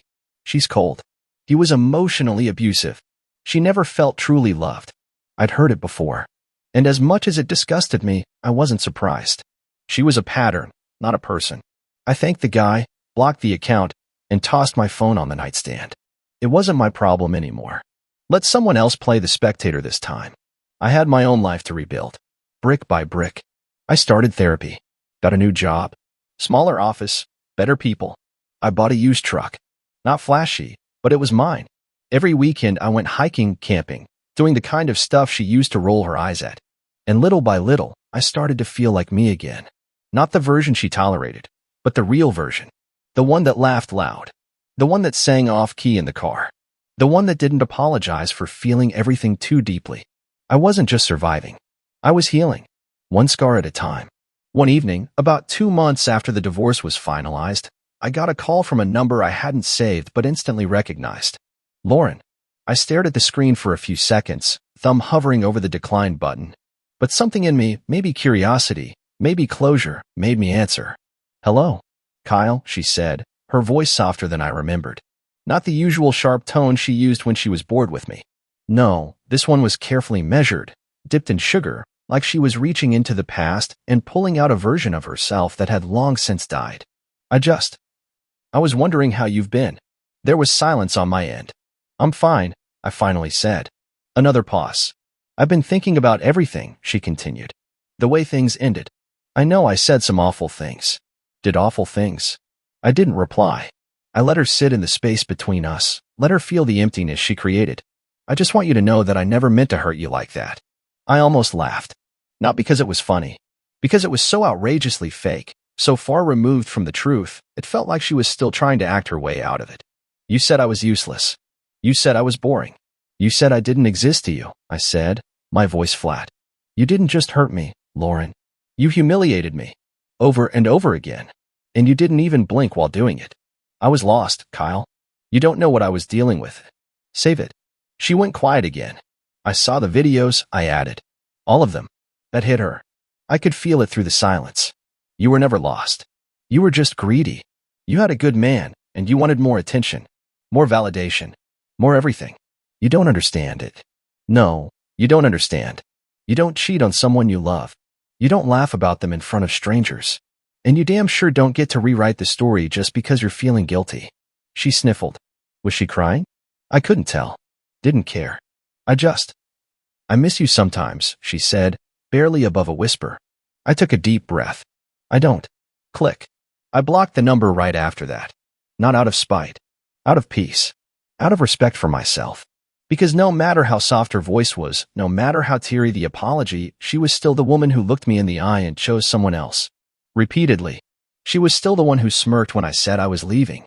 Who reduced our life to a punchline at a party. I was done holding on to ghosts. A few weeks later, I met someone. At a bookstore, of all places. Her name was Natalie. She had dark curly hair, a nervous laugh, and eyes that actually looked at me when I spoke. We talked for hours. About real things. Childhood, books, family. She didn't compare me to anyone. She didn't talk about exes or toxic pasts. She asked about me. Listened. Smiled in a way that didn't feel forced. I didn't tell her everything at first.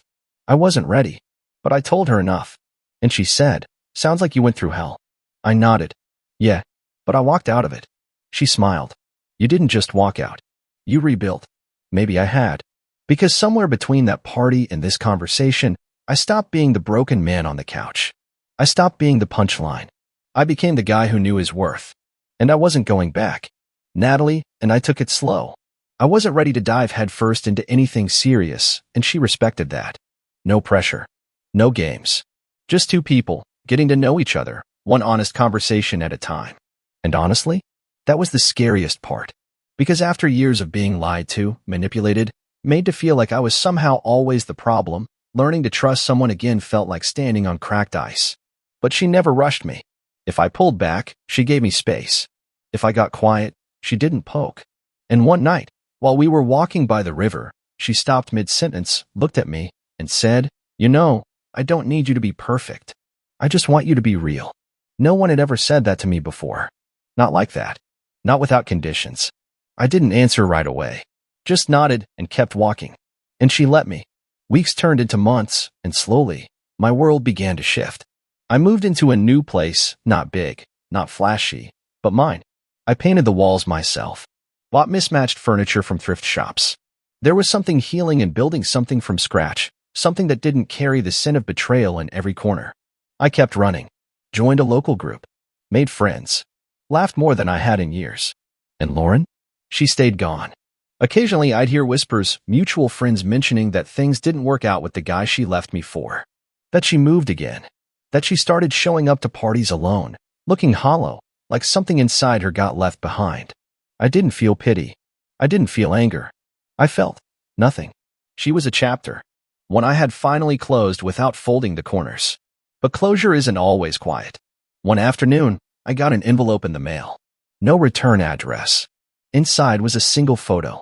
A printed screenshot of one of the old videos I'd seen, her and one of her lovers, in my car, her smirking like she owned the world. On the back, in messy handwriting, thought you might miss this. No name.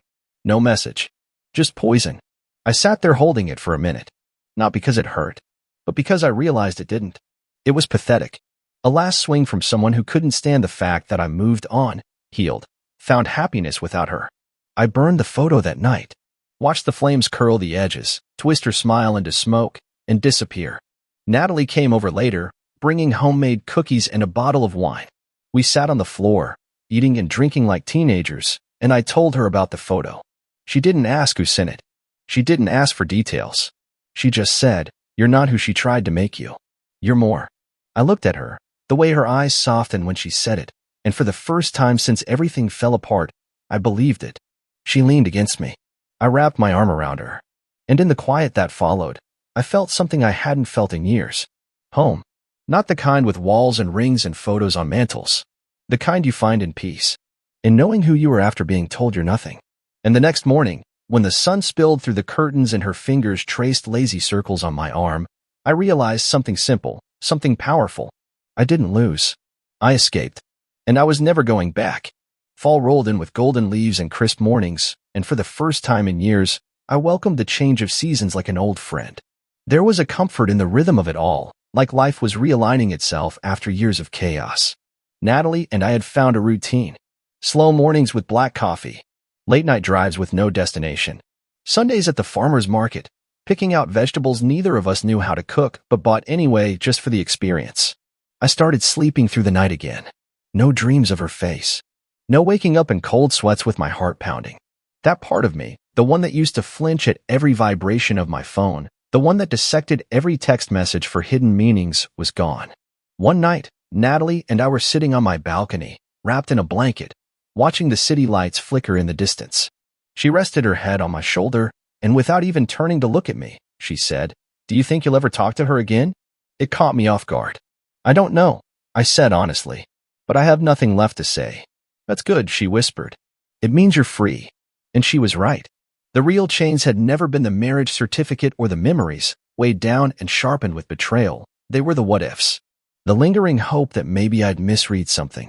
That maybe the woman I loved still existed somewhere underneath the lies. But she didn't. And I had finally stopped searching. A few weeks later, I ran into one of Lauren's old friends, Megan, at a gas station.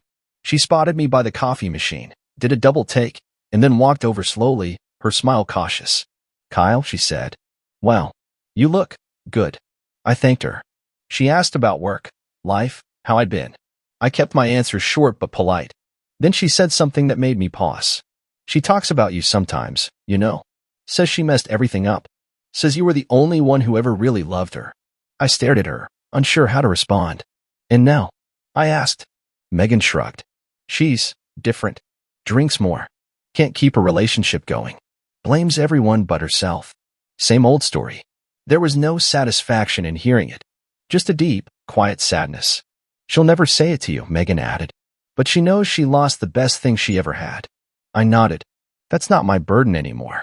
We said our goodbyes, and as I got into my truck, I felt lighter. Like some invisible knot in my chest had finally loosened. Not because I cared what Lauren thought now, but because I didn't. Her opinion no longer had weight. Her regret couldn't stitch back what she tore apart. That night, I told Natalie about the encounter. She didn't say much, just held my hand and kissed my cheek. No jealousy, no insecurity, just quiet strength. And I realized something. Lauren was loud. She had always been loud, her drama, her demands, her chaos. But Natalie? She was calm, safe, steady. She didn't burn the house down just to feel something. She built warmth into every room she entered. A few days later, we took a weekend trip to a cabin upstate. Just us, the woods, and silence. No phones. No distractions. We hiked, we cooked over fire, we watched stars for hours like kids seeing the sky for the first time. That night, lying beside her with the window cracked open and the cold night air spilling in, I thought about everything I had survived. Not just the betrayal, the unbecoming. The way she made me question my worth. The way I slowly disappeared in a house full of my own things. But now I was found. Piece by piece, word by word, I had put myself back together. Not for her. Not for revenge. For me. And as I drifted off to sleep with Natalie's breath soft against my neck, I knew. The story wasn't about how she broke me. It was about how I rebuilt. Stronger. Wiser. And no longer a spectator in anyone's life, especially my own. It was a rainy Thursday again, exactly 1 year since the divorce was finalized. I didn't plan anything symbolic, didn't light a candle or pour a drink. But somewhere in the back of my mind, I knew. I remembered. The anniversary of the day I chose myself. I was walking downtown after work, just grabbing groceries, when I saw her again. Lauren. Standing under the awning of a coffee shop, soaked despite the umbrella she was holding. She looked older, not in the way time does to a person, but in the way life does. Worn. Tired. There was a hollowness in her eyes I'd never seen before. Our eyes met. She gave me a small nod. Almost like a peace offering. I walked past her. I didn't stop. I didn't wave. I didn't need to. And for the first time, I realized, closure doesn't come from apologies. It doesn't come from revenge or confrontation or answers. It comes when you no longer need any of it. I got home, and Natalie was already there, barefoot in the kitchen, trying to cook something she'd never made before and laughing at her own disaster. The whole place smelled like garlic and burnt toast. She looked at me, flour on her cheek, hair pulled back messily, and smiled like I was the only thing in the world that mattered. I wrapped my arms around her from behind and whispered, "You have no idea how much I appreciate you." She leaned back into me. "I don't need to. I feel it." And she did. Because this version of me? He loved openly, fearlessly, without second-guessing every word, every glance, every silence. I wasn't that fractured man anymore, sitting in his car, bleeding in the dark while the woman he loved laughed at his pain. I was whole.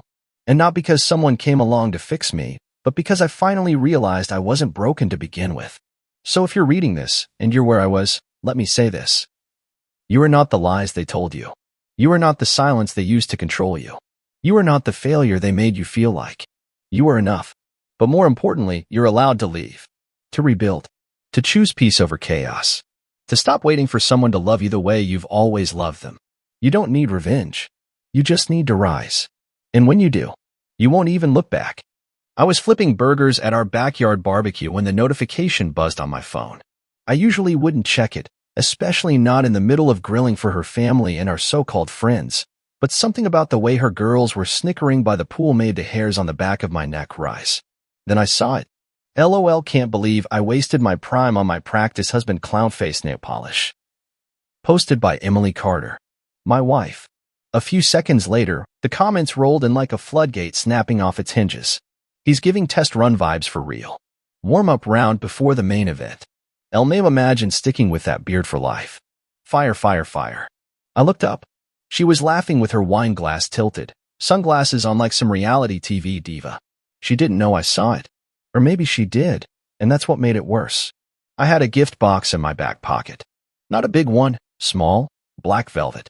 A custom necklace with her favorite quote on the pendant. I was planning to give it to her after the barbecue, when everyone left, when we'd lie in bed and pretend for 5 minutes that we were still happy, that maybe we still had something to fight for. I didn't argue. I didn't even eat. I took the spatula, placed it neatly next to the tray of sizzling patties, pulled the gift box out of my pocket, and set it silently on the edge of the grill. Then I walked past her. Past her sister. Past her mocking friends who didn't even blink. I walked right out of my own backyard, climbed into my truck, and drove. I didn't say a single word. She didn't follow. No one did. 3 weeks passed. Complete silence. I blocked her on everything. I didn't go home. I moved into a cheap motel across town where the ice machine didn't work and the sheets smelled like bleach and old cigarette smoke. I didn't cry. Not yet. I didn't even feel anger. Just static. Like my mind had been kicked offline. Then came the message. From her sister. She cries every time someone brings up your name. She's begging for you to come back. I stared at the text like it was a joke. I even chuckled. Then I thought about the gift box, the post, the way she had clinked glasses while the whole world laughed at me. Practice husband. That's what I was to her. Not her partner. Not her friend. Just a warm-up act before the real man showed up. And that's when the pain started to set in. Not the loud, screaming kind. The quiet, unbearable type that sits in your lungs and steals the oxygen. The kind that makes you question everything, the late-night drives to get her ice cream, the times you held her while she cried, the fights you tried to fix, the mornings you made her coffee just the way she liked it. Had it all been a test run to her? I started looking back. Not just at the post. At all the little signs. The locked phone she used to leave face down. The sudden weekend conferences she claimed to be attending. The hours she spent in the bathroom, texting with a smirk she didn't even try to hide. And I realized something. That post wasn't a joke. It was a confession. She had already replaced me. And somehow, in her mind, she still believed I'd come back. As if she could just cry a few crocodile tears and I'd crawl back into the same trap she built around me. But I wasn't that guy anymore. I stopped being her practice husband the second I walked away from that grill. And the next time she saw me, I'd be someone entirely different. Because I wasn't just going to move on. I was going to burn it all down first. I didn't answer her sister's message. I let it sit there, unread, just like I had let Emily's betrayal sit in my chest, festering, silent, sharp. But that message opened something I'd been trying to keep shut. I started thinking about who she'd posted for, about who she was really calling in with that practice husband line. No one writes something like that without having someone in mind, some secret audience, someone she's performing for. So I made a mistake. I unblocked her. Just for 10 minutes. Scrolled through her page.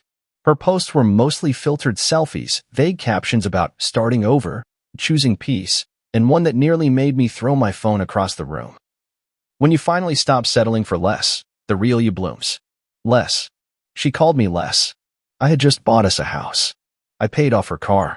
I worked 12-hour shifts and still came home and asked her how her day was. I planned anniversary trips she canceled last minute. I showed up for her every single damn time. And I was less? But the comments gave me more than just pain. They gave me names. One guy kept popping up. Chase. Chase Matthews. The gym owner she used to train with. The same one she told me was like a big brother and totally not my type. They had a bunch of flirty replies, and it was all out in the open, just subtle enough to give them deniability. But I knew. She didn't just cheat. She broadcasted the warm-up. I needed proof. Not for court, not for revenge, just for me. For sanity. For closure. So I called in a favor. My friend Marcus does security installs. Quiet guy, doesn't ask questions. I told him I needed eyes on my own house, and I needed it fast. He got me into our Ring account, one she thought I was too dumb to ever touch. That's when the rest of it started crumbling. The door logs told me everything. She was coming home late, sometimes 2 a.m., and she wasn't alone. There were 2 separate nights when Chase's voice came through the audio, low, cocky, unbothered.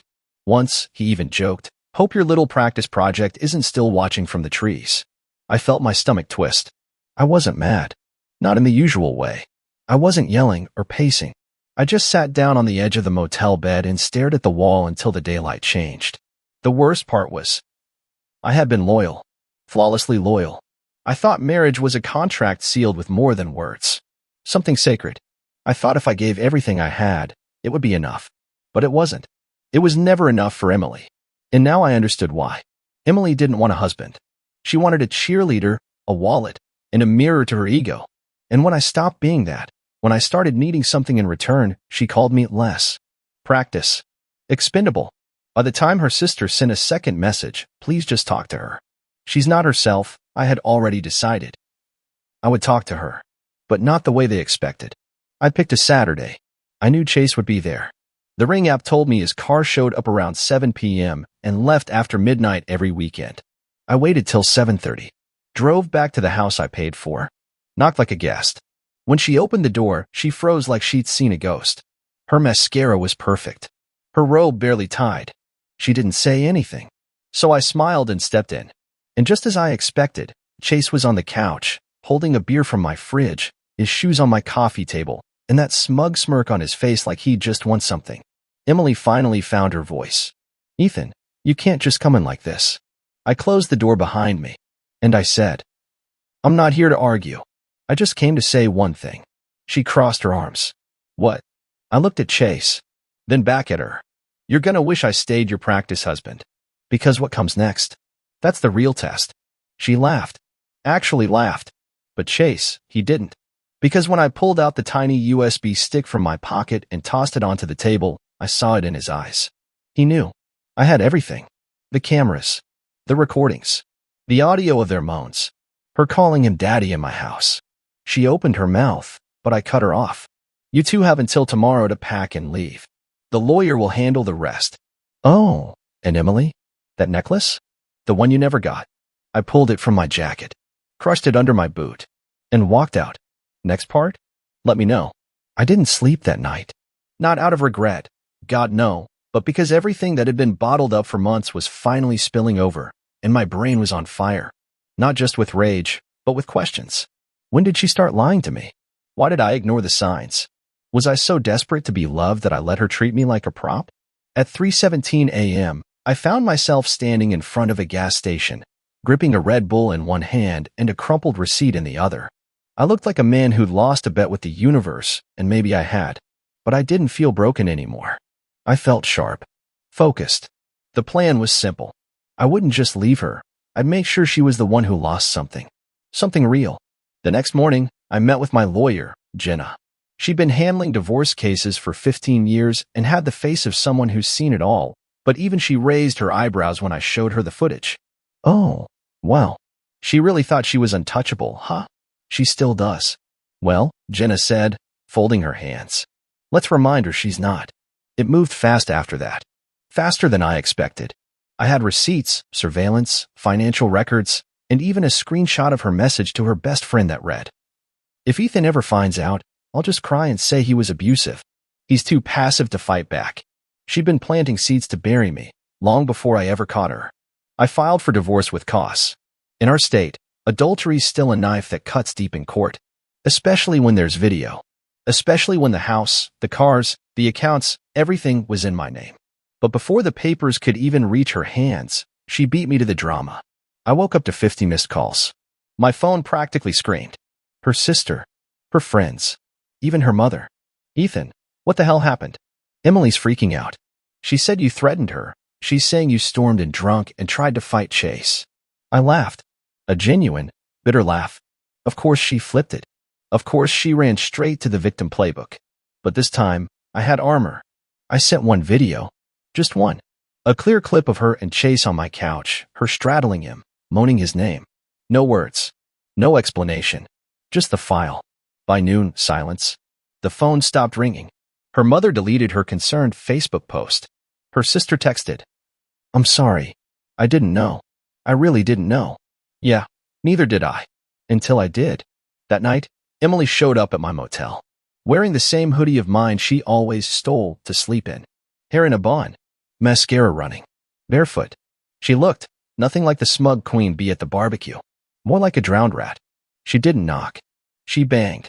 Open the door. Ethan, please. I need to talk to you. I opened it. Slowly. Let her see my face, calm, unreadable. She stumbled in without asking, crying already. I messed up, okay? I was scared. We were falling apart. I didn't think you cared anymore. Chase, he didn't mean anything. It was just attention, and I didn't flinch. Was I abusive, Emily? Her tears paused. That hit her like a brick. What? No. Why would you even, You said it to Megan. That you'd cry and call me abusive if I ever found out. Was that part of the plan? She stared at me, mouth slightly open, like her whole act short-circuited. You read that? I read everything. I walked past her. Grabbed my duffel. I'm not staying here. You can finish your performance somewhere else. She grabbed my arm. Wait, Ethan, please. I didn't mean any of it. I was just scared of losing control. I was scared you'd leave me. That you'd finally see I wasn't enough. Her voice cracked. She started sobbing, dropping to her knees. And I'll admit, for one moment, my chest clenched. Not because I wanted her back, but because I remembered the girl I married. The woman I once believed in. But she wasn't there anymore. She'd been replaced. I looked down at her, gripping my leg like she thought tears were currency. And I said the coldest thing I've ever said in my life. You're not crying because you lost me, Emily. You're crying because you lost your safety net. And you know what? Good.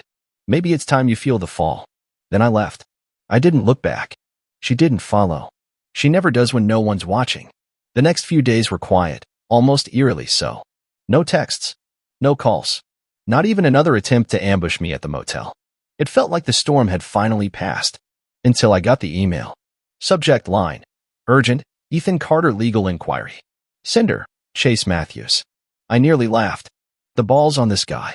I opened it out of morbid curiosity. Inside was a PDF. A lawyer's letterhead. Chase was attempting to claim emotional distress. Said I violated privacy by placing hidden cameras in a shared residence without consent. That the footage I had illegally recorded had been distributed in a way that damaged his business and reputation. I slammed the laptop shut so hard it nearly bounced off the desk. So that was their move now? Frame me as the villain? I didn't panic. I printed the letter, took it straight to Jenna, and watched her eyes narrow as she read. They don't have a leg to stand on, she said. You were the homeowner. You paid for everything. The footage was within your legal right. But, she hesitated. But, if they're desperate and Chase wants to drag this out, he could try to hurt you through public pressure. Social media. Reputation games. Especially if they try to twist this into something toxic masculinity adjacent. You know how it goes. I nodded. I did. I left her office, went straight to a diner nearby, and sat there for 3 hours nursing a black coffee, thinking about how far this had all spiraled. This wasn't just about betrayal anymore. It wasn't even about Emily and Chase. It was about pride, reputation, identity. They weren't just trying to win a breakup. They were trying to erase me. That's when the idea hit. Not revenge. Just exposure. Truth in its rawest form. I logged back into our old shared cloud storage. She'd never changed the password. Found everything: pictures, texts, even a voice memo she once drunkenly recorded laughing with her friends. Honestly, if Ethan ever found out about me and Chase, he'd probably still apologize. That man's got no backbone. That voice memo became the centerpiece. I compiled it all. Timestamps. Photos. Screenshots. Her post. The Ring video. The voice memo. The gym check-ins that lined up with her business trips. Then I did something I never thought I'd do. I posted it all, anonymously, on a private subreddit under a throwaway, titled, "My wife called me her practice husband while sleeping with her trainer." Here's the full story. Within 24 hours, it blew up. Thousands of upvotes. Hundreds of comments. Did you handle that like a king? She thought she was the main character until the credits rolled. That's not a wife. That's a walking red flag wrapped in yoga pants. I didn't name names. I didn't need to. Anyone who knew us would put the pieces together. And it didn't take long.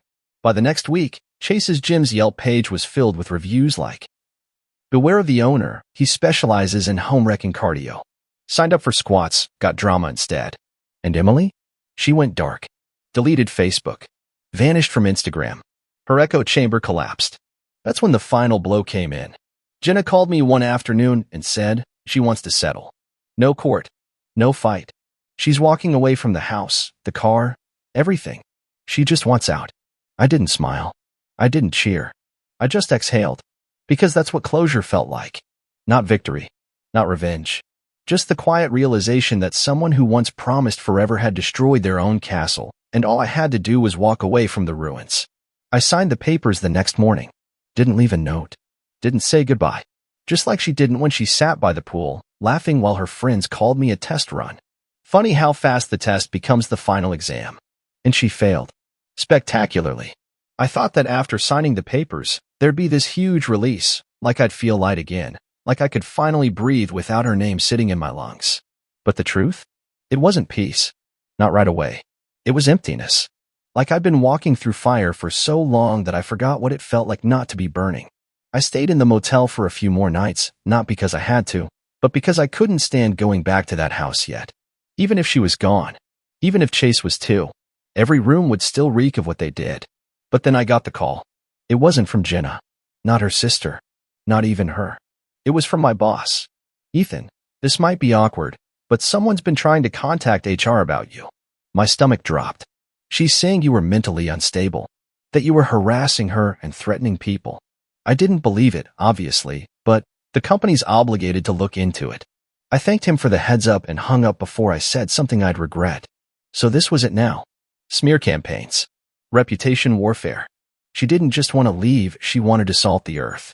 That's when I realized she never loved me. Maybe she loved what I gave her. The safety, the stability, the image. But not me. Because if you ever really loved someone, even a little, you don't try to ruin them when it ends. You don't lie to their employer. You don't try to erase their life. So I went home, walked through the door of the house I built, smelled the faint trace of her perfume, and for the first time in weeks, I didn't feel anger. I felt done. The place was mostly empty. She took some clothes, a few pieces of jewelry, and, oddly, the toaster. Left behind a broken picture frame with our wedding photo shattered inside. How poetic. I walked straight to the kitchen, grabbed a trash bag, and started tossing. Wedding photo. Gone. Her favorite wine glasses. Gone. That stupid, live, laugh, love sign she forced me to hang in the hallway? Gone. It wasn't rage. It was purging. Like removing a tumor. A few days later, I got an email from HR. After reviewing the claims and provided evidence, we found no grounds for further investigation. Case closed. I sat at my desk and just stared at that sentence. She tried to burn everything I had left. And failed. Again.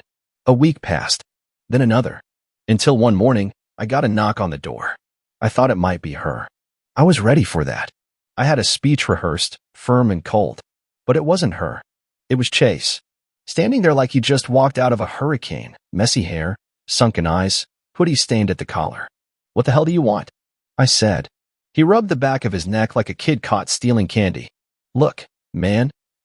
I know I'm probably the last guy you want to see, but I need to tell you something. You need to leave." He didn't move. "I ended it with her," he said. "I didn't know she'd go that far.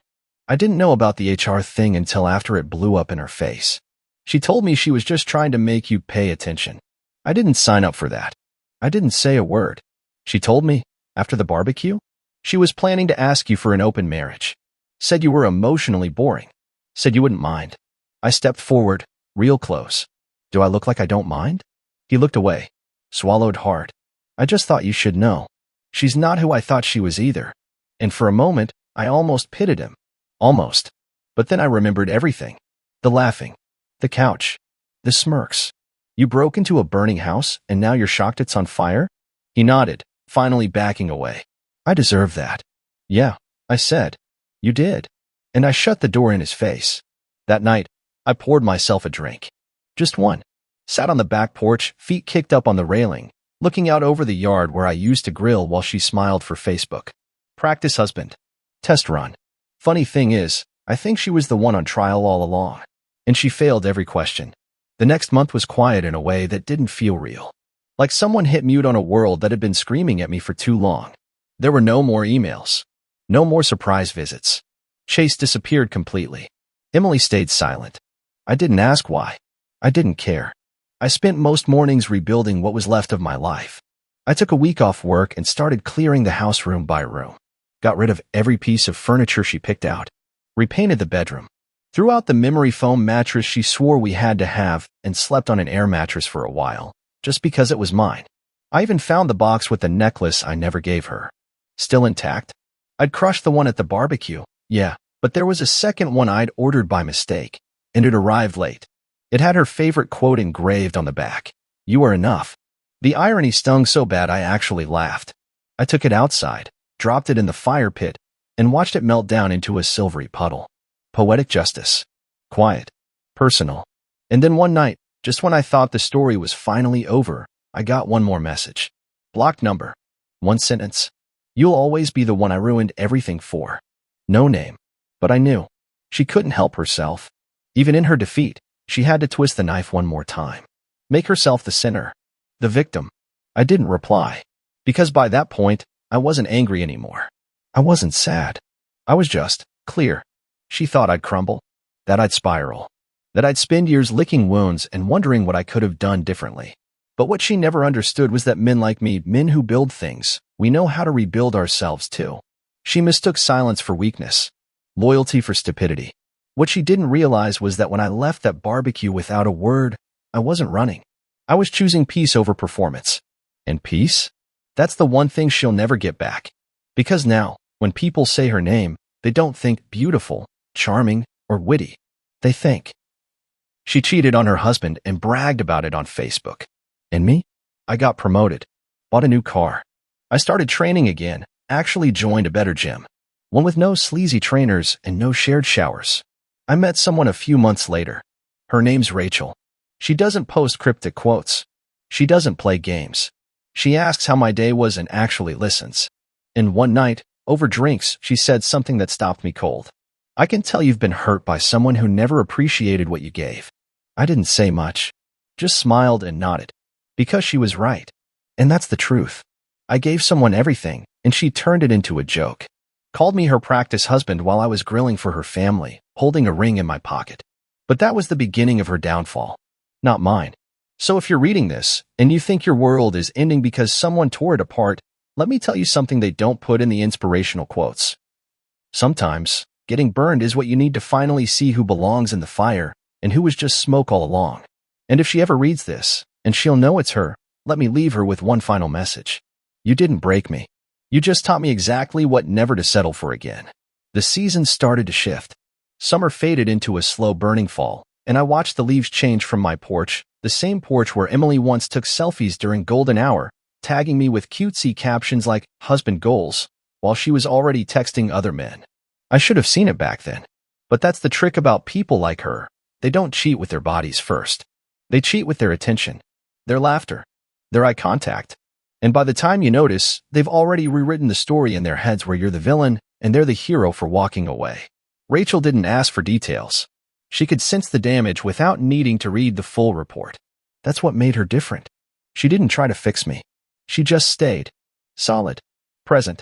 One night, as we sat watching some dumb horror movie, she leaned against me and said, "You know, you look better lately. Not just physically, your eyes, your face. It's like something left you." It had. Her. I'd carried Emily's betrayal like a ghost in my ribs for months. Every room echoed with things she never said but implied with her smirks, her lies, her indifference. But now, those echoes were dying. I finally started sleeping through the night again. No dreams.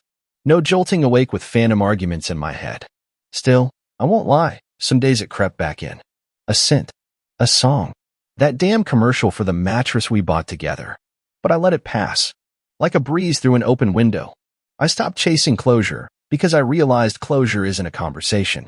It's a choice. You decide the chapter ends. You stop rereading. One afternoon, I got a letter. Handwritten. Sloppy. Unfamiliar return address. I opened it. Recognized the handwriting halfway through the first line. Ethan, I know I'm the last person you want to hear from, but please just read this.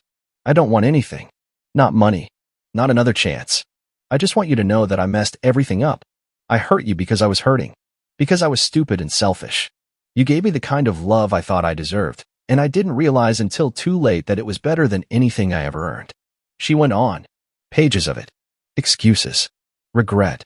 Self-pity masquerading as confession. I didn't finish it. I folded it back up, walked to the fire pit, and dropped it in. Watched the paper curl and blacken. It wasn't hate. It wasn't revenge. It was mercy on myself. Letting it go. Because that letter wasn't for me. It was for her. To ease her guilt. To cast herself in a softer light in my memory. But I don't owe her that. I don't owe her anything. The last thing I kept of hers was a hoodie she used to wear. One of mine she claimed and made her own. I found it buried in a drawer under some old winter gloves. I held it for a second. Thought about the night she wore it while curled up on the couch, legs on my lap, pretending to be the woman I married. Then I stuffed it in a garbage bag and drove it to the donation bin behind the gas station. I left it there, zipped up tight with a few other things I didn't want to look at anymore. Because healing isn't always this giant, cinematic moment. Sometimes it's quiet. Unremarkable. It's dropping off a hoodie and realizing it doesn't hurt to let it go. And that's where peace begins. Not with revenge. Not with closure. But with the moment you realize someone's absence feels better than their presence ever did. That was my freedom. That was my ending. And it was damn beautiful. A few months later, I stood in front of the mirror, buttoning up a crisp white shirt. Same body, different man. I'd grown leaner, stronger. Not just physically, mentally, emotionally. Like I'd been reforged in fire and came out sharper. Rachel came up behind me, wrapped her arms around my waist, and rested her head between my shoulder blades. You ready? She asked. Yeah, I said. I think I finally am. We were going to a small get-together, nothing flashy. Just a few friends, some music, good food. The kind of night I used to fake a smile through. Now I didn't have to.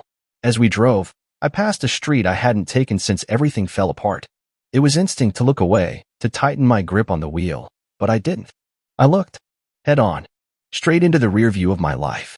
That's when I realized something. It wasn't Emily's betrayal that broke me. It was the slow erosion of who I was. Every day I stayed silent. Every time I told myself to be patient while she drifted.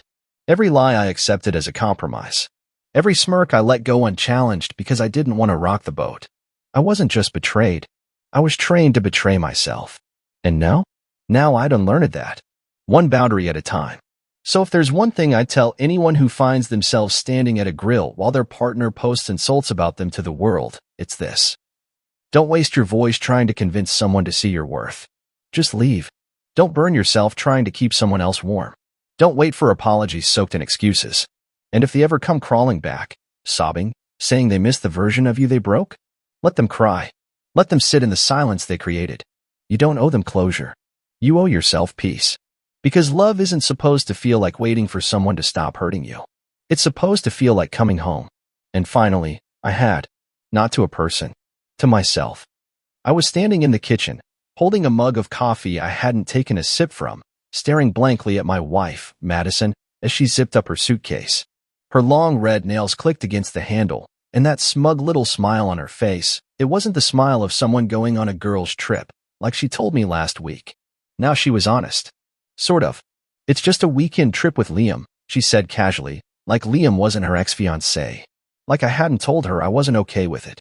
You're really doing this? I asked, voice low. The steam from my cup was the only thing rising in that moment. Everything else in me was sinking. Madison turned around and gave me that fake laugh. The one she uses when she wants to make me seem like the crazy one. Don't be so dramatic, Tyler, she sighed. It's not like we're getting a hotel room and reliving old memories. But that's exactly what they were doing. I knew it in my gut. Let me rewind a little. 2 weeks ago, I noticed she'd been distant, scrolling on her phone at 2 a.m., turning it over when I came near. She stopped asking about my day. Stopped touching me altogether. Not even a hug before bed. Then Liam's name popped up in a conversation with her friend Haley. I wasn't even snooping. Haley had FaceTimed her while she was in the shower, and her phone screen lit up. I saw the preview of the message. Did you tell Tyler yet? He's gonna flip when he finds out about the trip. Grimacing face. Tell Tyler what? Flip about what trip? That night, I asked her. She lied right to my face. Said she and the girls were planning a spa weekend. Said she needed time to reset. But something didn't sit right. Madison hates spas. She once said massages made her feel violated by strangers. I let it go for the moment, but something in me sparked. Call it intuition. Call it survival. Call it years of watching her manipulate everyone around her. 3 days later, I found the receipts, literally. A printed itinerary tucked in her laptop bag with 2 names, Madison Cooper and Liam Monroe. 1 room. 1 king-sized bed. When I confronted her, she didn't even flinch. You're acting like I'm going to jump his bones the second we land, she said, smirking. We were friends before we were engaged. Not everyone has to be your enemy, Tyler.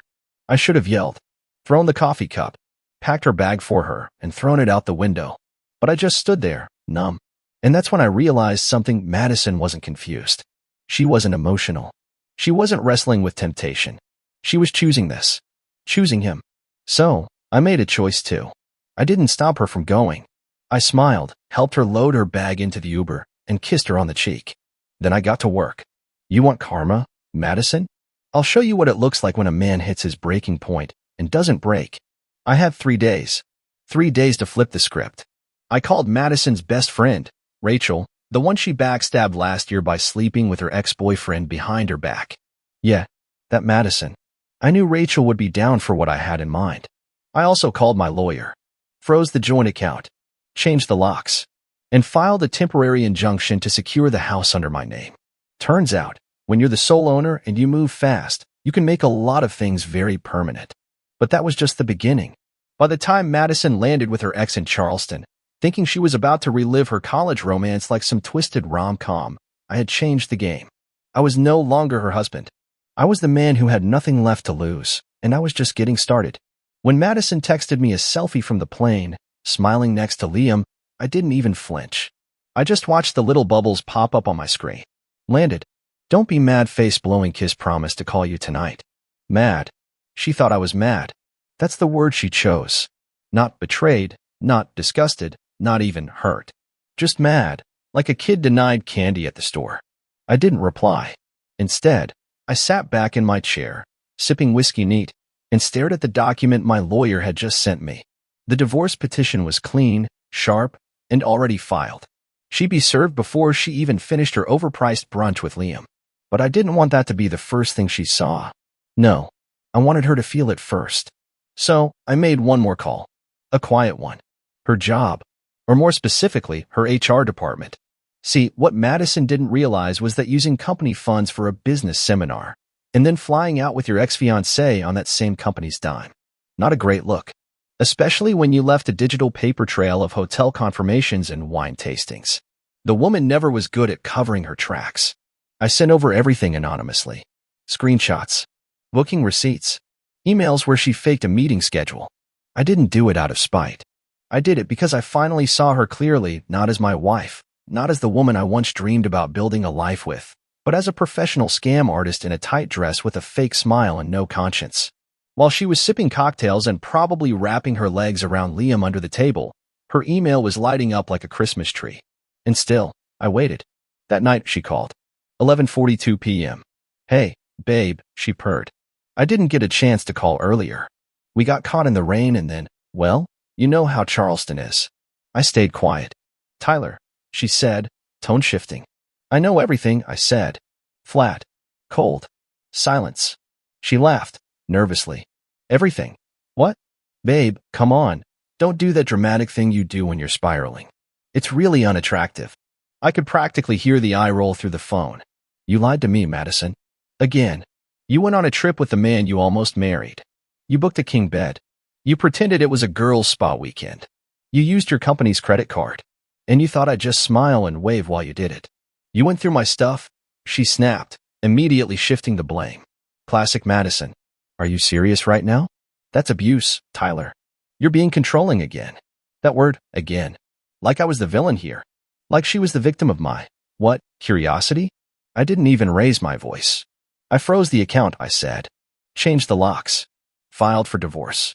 And sent everything to your HR. I suggest you start job hunting when you get back. The silence that followed was the most beautiful sound I'd heard in months. You're bluffing, she whispered, suddenly unsure. I ended the call without a word. 3 hours later, Rachel texted me a screenshot of Madison's private story. A dark selfie. Eyes red. Caption, can't trust anyone. People are so fake. People. She still couldn't admit it was her fault. That she wrecked something sacred and thought she'd get away with it. The next morning, she called again. I didn't answer. That afternoon, Liam called me. Yeah, he called me. Tyler, man, I didn't know she was still married. She told me you two were separated. I let him talk. Let him squirm and apologize. Let him sound like the innocent party in all this. But I was already past anger, past revenge. I was calculating now. I suggest you buy your own return ticket, I told him. Because Madison's about to find out what it feels like to come back to a life she no longer owns. He muttered something and hung up. I went for a walk. Breathed in the air. For the first time in a long time, it tasted like freedom. When I got back home, I stood in the living room and looked around. This was the house we bought together. Every painting, every couch, every little plan in a white pot she insisted on. It all looked different now. Like props in a play I'd been forced to act in. And the curtain had finally dropped. 3 days left until she got back. And I wasn't done yet. She got home at 9:23 p.m. on a Tuesday, dragging her suitcase up the front steps like the world had wronged her. I watched her through the camera I'd installed the day after she left, tiny, tucked above the porch light. Her makeup was smudged, hair tied in a lazy bun, attitude already radiating through the screen. I didn't open the door. She stood there for 5 minutes, probably thinking I was asleep. Then she fumbled with her key. Didn't work. She knocked, then pounded, then started yelling. Tyler, open the damn door. What is this? I took a sip of bourbon and waited. When she finally gave up and called, I answered on speaker so I could hear her and keep scrolling through the photos I'd been sent. Rachel had come through for me. She'd followed Madison and Liam around Charleston. Not because I asked her to, but because she said that B*TCH needs to be exposed properly. She was right. There they were, Madison and Liam holding hands on King Street, kissing near the fountain. Her sitting on his lap during dinner, sipping wine like she hadn't destroyed 2 lives for a weekend fling with an old flame who clearly aged like milk. I opened the door. She stormed in like she owned the place. What the F***ck did you do, Tyler? I couldn't get into the bank. My phone's blowing up. My company suspended me. What the actual hell is going on? I didn't speak. Just handed her a yellow envelope from the counter. She stared at it. What's this? She hissed. Divorce papers. And screenshots. And the footage from our home camera before you left, when you were on the phone with Haley, laughing about how dumb I am. Her face twitched. She wasn't used to being caught. She was used to getting close, then charming her way out of it. You seriously spying on me now? This is next level psycho. I almost laughed. You cheated on me. You lied. You chose Liam over your husband. This is your mess. She threw the envelope on the floor. You think this is going to scare me? You think you're the first man to try and teach me a lesson? Please. She took a step closer, eyes burning. You won't survive without me. You think Rachel gives a damn about you? She's using you. Everyone is. And Liam? He was just fun. You're boring. You always were. There it was. The truth she kept bottled up, now dripping from her lips like venom. But I didn't react. That's what she wanted. A fight. A crack. A weakness. I've already moved on, I said quietly. While you were on your little honeymoon, I was building my freedom. You've got 48 hours to grab your things. After that, anything left is trash. She laughed, sharp and hollow. You can't do that. I already did. I stepped aside. Let her storm past me, up the stairs, probably to see if I'd touched her stupid little collection of crystals and overpriced makeup. While she was upstairs, I opened another envelope, this one addressed to me. From her job. It was confirmation that they'd officially terminated her for unauthorized personal expenses and falsified documents. I was going to save it for later, but it felt too satisfying. I walked up and slid the letter under the bedroom door. A few seconds passed. Then, "Are you serious? You got me fired." "No. You got you fired." She burst out of the room, red-faced and ready to scream, but I turned and walked downstairs. Her voice chased me, shrill and furious. "You're pathetic. You'll regret this." "Maybe, but it wouldn't be today." I sat on the couch and let her shout. Let her throw things. Let her unravel. This wasn't revenge. This was release. Everything she destroyed, I was rebuilding without her. And the best part? She knew it. It was eating her alive. That night, I slept better than I had in months. She slept on the guest bed like a stranger in the house she helped poison. The next morning, she was gone before I woke up. But not before leaving a note. "You were never strong enough for me anyway. Have fun being lonely." I stared at it for a long time. Then I crumpled it and tossed it in the trash. I thought that would be the end of it. I thought she'd vanish, lick her wounds, crawl back to whatever piece of trash she thought Liam was. But Madison? No. Madison wasn't wired like that. She didn't leave quietly. She left fire in her wake. 2 days after she stormed out, my phone blew up. Blocked numbers. Unknown texts. Fake Instagram accounts. Someone was spreading rumors, dirty, twisted lies about me. That I'd been abusive. That I was unstable. That I cheated first. Screenshots of messages that I never wrote. Conversations that didn't exist. Then came the cops. A wellness check. I opened the door to find 2 officers standing on my porch like I was the villain in some late-night crime show. "Sir, we received a report of potential domestic violence and emotional threats. Just here to ask a few questions." I smiled. Not out of amusement, out of disgust. "Let me guess. Her name starts with an M." They didn't answer. They didn't have to. I invited them in, showed them everything, divorce filings, camera footage, the letters from her job, even the voice recording I had of her threatening me. The same one I hadn't planned to use unless I had to. The officers left with a handshake and an apology. But it wasn't over. She tried to take the car.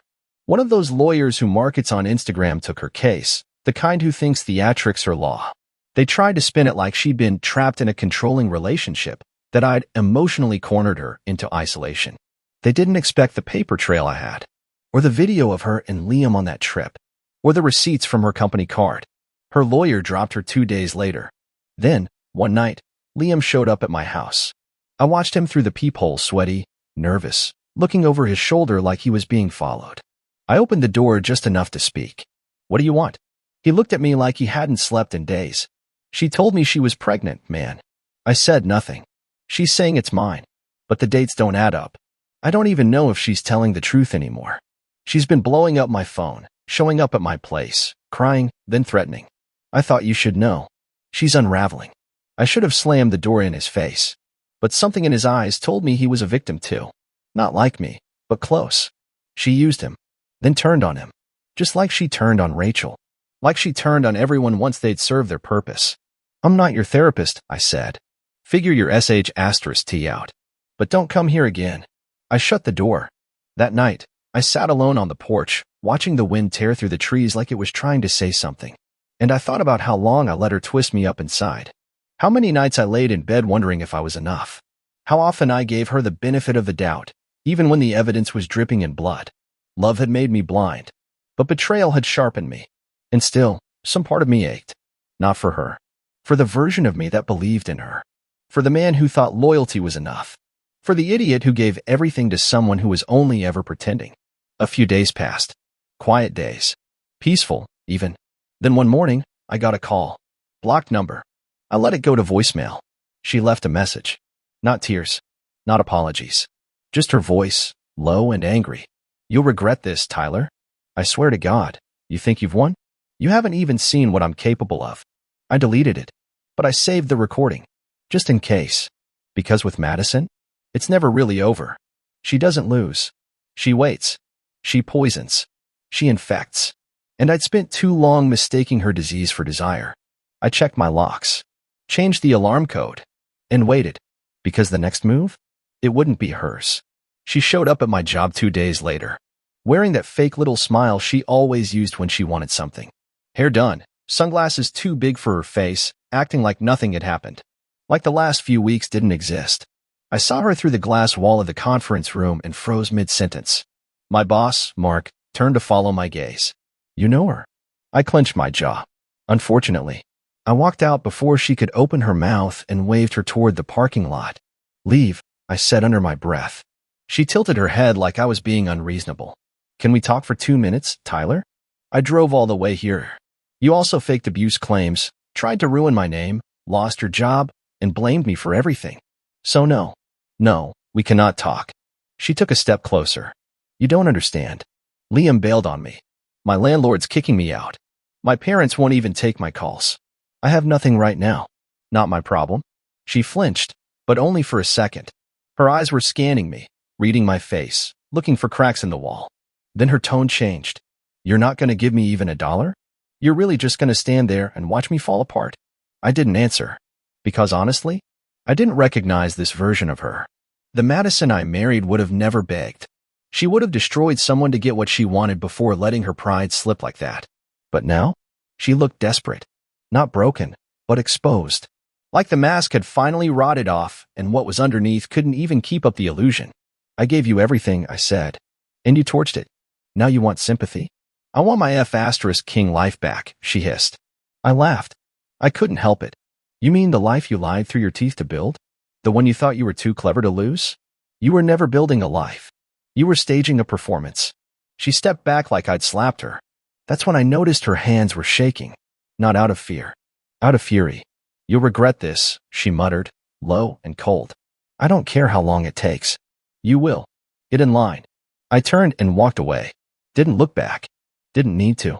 Because that was it. The moment I finally knew she had no more cards left.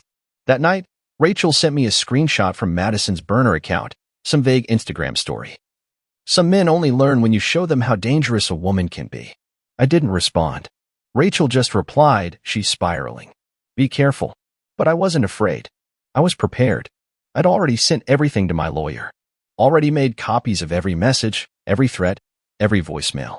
Already warned my building's security. Already braced for the next wave of chaos she thought she could unleash. What she didn't realize, she was predictable now, and that made her powerless. I went home that night, made dinner in silence, poured myself a drink, and sat on the balcony, watching the city glow in front of me. For the first time in a long time, I felt still. Not happy, not healed, but still. Because healing isn't fireworks. It's quiet. It's cutting ties that were strangling you and realizing you can breathe without them. And breathing felt good. A week passed. Quiet. Almost too quiet. No messages. No fake accounts. No mysterious knocks at the door. I'd be lying if I said I didn't expect something, some explosion, some stunt. But nothing came. Just silence. I started running again in the mornings. I'd stopped during the marriage, always making excuses, too tired, too busy. Truth was, I never had the mental space. Madison was a full-time job. You never knew when she'd come home with a storm in her eyes, or suddenly decide I was the reason her life wasn't perfect. Walking on eggshells takes energy. And I was bankrupt for years. Now I had space. And time. And breath. Until Tuesday. I was on my 5th lap around the park when my phone buzzed in my pocket. I stopped under a tree, chest heaving, sweat dripping down my temples. I almost ignored it, figured it was spam or work. But then I saw the name. Rachel. I answered. Her voice was tight. Panicked. Tyler. She's here. I froze. Where? At my place. Crying. Pacing. She's saying she's pregnant, that she has no one, that she made a mistake. My gut twisted. Don't let her in, Rachel. She's already inside. I closed my eyes. Is she alone? Yeah, but she's got that look. You know the one. Like when she used to start drama just to feel something. I could see it already, Madison standing in Rachel's apartment like she owned the air in it. Voice low, hands trembling just enough to get sympathy, playing the wounded angel card. I'll be right there. Rachel lived 10 minutes away. I didn't run. I walked fast, fists clenched, my mind racing the entire time. I didn't know what I was walking into. Was she actually pregnant? Faking it? Was this a setup? I'd stopped trying to guess with Madison because every time I thought she couldn't sink lower, she proved me wrong. When Rachel opened the door, Madison was sitting on the floor by the window, hugging her knees. No makeup. Eyes puffy. Hoodie too big for her. Theatrics. She looked up. Tyler. I didn't respond. Rachel stepped aside and crossed her arms, clearly regretting letting her in. I didn't know where else to go, Madison started, voice soft. Liam's ghosted me. My phone's off. I can't even afford my meds right now. I've been staying in my car for 3 days. Still, I said nothing. She reached into her hoodie and pulled out a folded piece of paper. Set it on the floor in front of her like it was proof. I'm pregnant. The words landed like glass shattering in a quiet room. Rachel stepped forward. When's the due date? Madison hesitated. Just a flicker, but I saw it. Early January. That math didn't work. Not even close. I knelt and picked up the paper. It was a real ultrasound. Name cropped out. You bought this online? I asked, calm. She blinked. What? This. You bought it. I've seen the sites. Print your own ultrasound, add fake details. You cropped out the name. No hospital logo. No patient ID. Just enough to look real if someone wanted to believe you. Why would I fake this? She whispered. Rachel laughed under her breath. Because you're losing control, I said. And this is your last trick. I'm not lying. You've been lying since the day I met you. You lied about that weekend with Liam. You lied about the abuse claims. You even lied to your parents to make me look like the villain. She stood suddenly. I needed you, Tyler. And you abandoned me. You think you're some kind of saint now? You think you're better than me? No, I said. I know I am. That broke her. Her face twisted into something vicious. You think this is the end? You think you're free just because you changed your locks and printed some papers? I know I'm free. Because you no longer exist in my world. You're just a story I survived. She opened her mouth, but I was already turning toward the door. I'll be filing a restraining order tomorrow, I said without looking back. Don't ever show up here again. And with that, I walked out. Rachel caught up with me in the hallway. You okay? I nodded. Yeah, I think that was the last scene. She smiled. That girl's a whole horror movie. Yeah, I said, breathing in deep. But the credits just rolled. The next morning, I stood outside the courthouse with the paperwork in my hand. I didn't want to be there. No one does. You walk in with documents, but what you're really carrying is the final weight of everything that broke you. And mine had a name, Madison Cooper. Inside, it was fast. The clerk barely looked up as she stamped the forms. Just another restraining order, just another broken marriage turned war zone. When I walked out, the sun was too bright. I felt numb, not empty, but not whole either. Like someone had carved out a piece of me and filled it with concrete. I drove home in silence, windows down, letting the wind rush over my skin like it could scrape off everything she left behind. That night, I slept with the bedroom door open. It felt symbolic. Like the air could move freely now. Like I didn't have to live in fear of what might be whispered in the dark. But Madison wasn't done. Of course she wasn't. 3 days later, I woke up to find red lipstick smeared across my front door, like some pathetic horror movie. A single word scrawled in wide, desperate letters. Liar. No cameras caught her. She knew that. She remembered the blind spot between the door and the porch light. I took a photo, wiped it clean, and added it to the file. Sent it to my lawyer. Sent it to the judge. Let her dig her own hole. I wasn't doing it for her anymore. A week passed. Then 2. No new messages. No new stunts. The silence became normal. And in that silence, I started to heal. I changed the apartment. Got rid of the rug she picked out. Tossed the weird candle holders shaped like snakes. Donated her designer blankets to a shelter. Repainted the bedroom, dark gray, nothing fancy, but mine. I stopped reacting to her name. Stopped checking the door twice. Stopped having dreams where she was still in the kitchen, barefoot, pretending we were okay. Rachel and I stayed friends. We'd meet for coffee sometimes. She'd joke that I looked 10 pounds lighter in the soul. I'd laugh because it was true. And then, out of nowhere, Liam reached out again. This time, through a long email. He told me Madison had gone off the rails. Showed up at his work, threatened his new girlfriend, got arrested for trespassing. He apologized again. Said he felt stupid. Said being with her was like being caught in a beautiful tornado. You know it's dangerous, but for a minute, it feels like flying. I didn't reply. I didn't need to. That chapter was done. One night, maybe a month later, I sat on the balcony with a drink and my phone. The city lights below looked different now. Softer. Less like chaos, more like motion. I opened a blank note and typed something simple. Things I learned. If someone shows you who they are early, believe them. Love doesn't fix liars. Being alone isn't the worst thing. Being with the wrong person is. Closure isn't something they give you. It's something you build yourself. Forgiveness is freedom. Not for them. For you. I saved it. Closed the app. Then I looked at the night sky, smiled to myself, and whispered. Finally. Months passed. Fall crept in, slow and golden, brushing the trees outside my window with burnt orange and quiet. I'd always loved this season, the calm before winter, the way the air shifted. But this year, it felt different. Lighter. Like the storm had finally passed, and I was standing in the stillness, breathing without pain. Madison never came back. No lipstick on the door. No surprise visits. No burner accounts. It was as if she finally realized there was nothing left to take. No more cracks to slip through. No more games to play. The restraining order was upheld in court. The judge barely blinked when we handed over the pile of evidence. And the look on her face, when she saw that her power over me was officially gone, wasn't rage. It was fear. Because when you live manipulating people, losing control is death. The divorce finalized a few weeks after that. Clean cut. No spousal support. No assets split. Nothing. Just a thick envelope from my lawyer, a signature, and silence. And with that, the chapter closed. The strange part? I didn't feel victorious. I didn't feel broken either. I just felt done. Like I'd climbed out of a burning house and was finally standing on fresh ground. Scarred, maybe, but standing, and stronger than ever. I started writing again, something I used to love before the chaos. Little journal entries. Letters I never sent. Pieces of myself I had shelved for years to play the part of husband to someone who never actually wanted a partner, just an audience. One night, I sat down and wrote this. If you're reading this and you're still trying to fix someone who's only ever breaking you, let go. That's not love. That's survival disguised as romance. And it will eat you alive if you let it. I didn't publish it. I just saved it. But I've read it every week since. Rachel eventually moved across the country, new job, new life. She hugged me before she left and said, "You deserve something quiet. Something real. No fireworks. Just peace." She was right. And one day, I think I'll find that. Not today. Not tomorrow.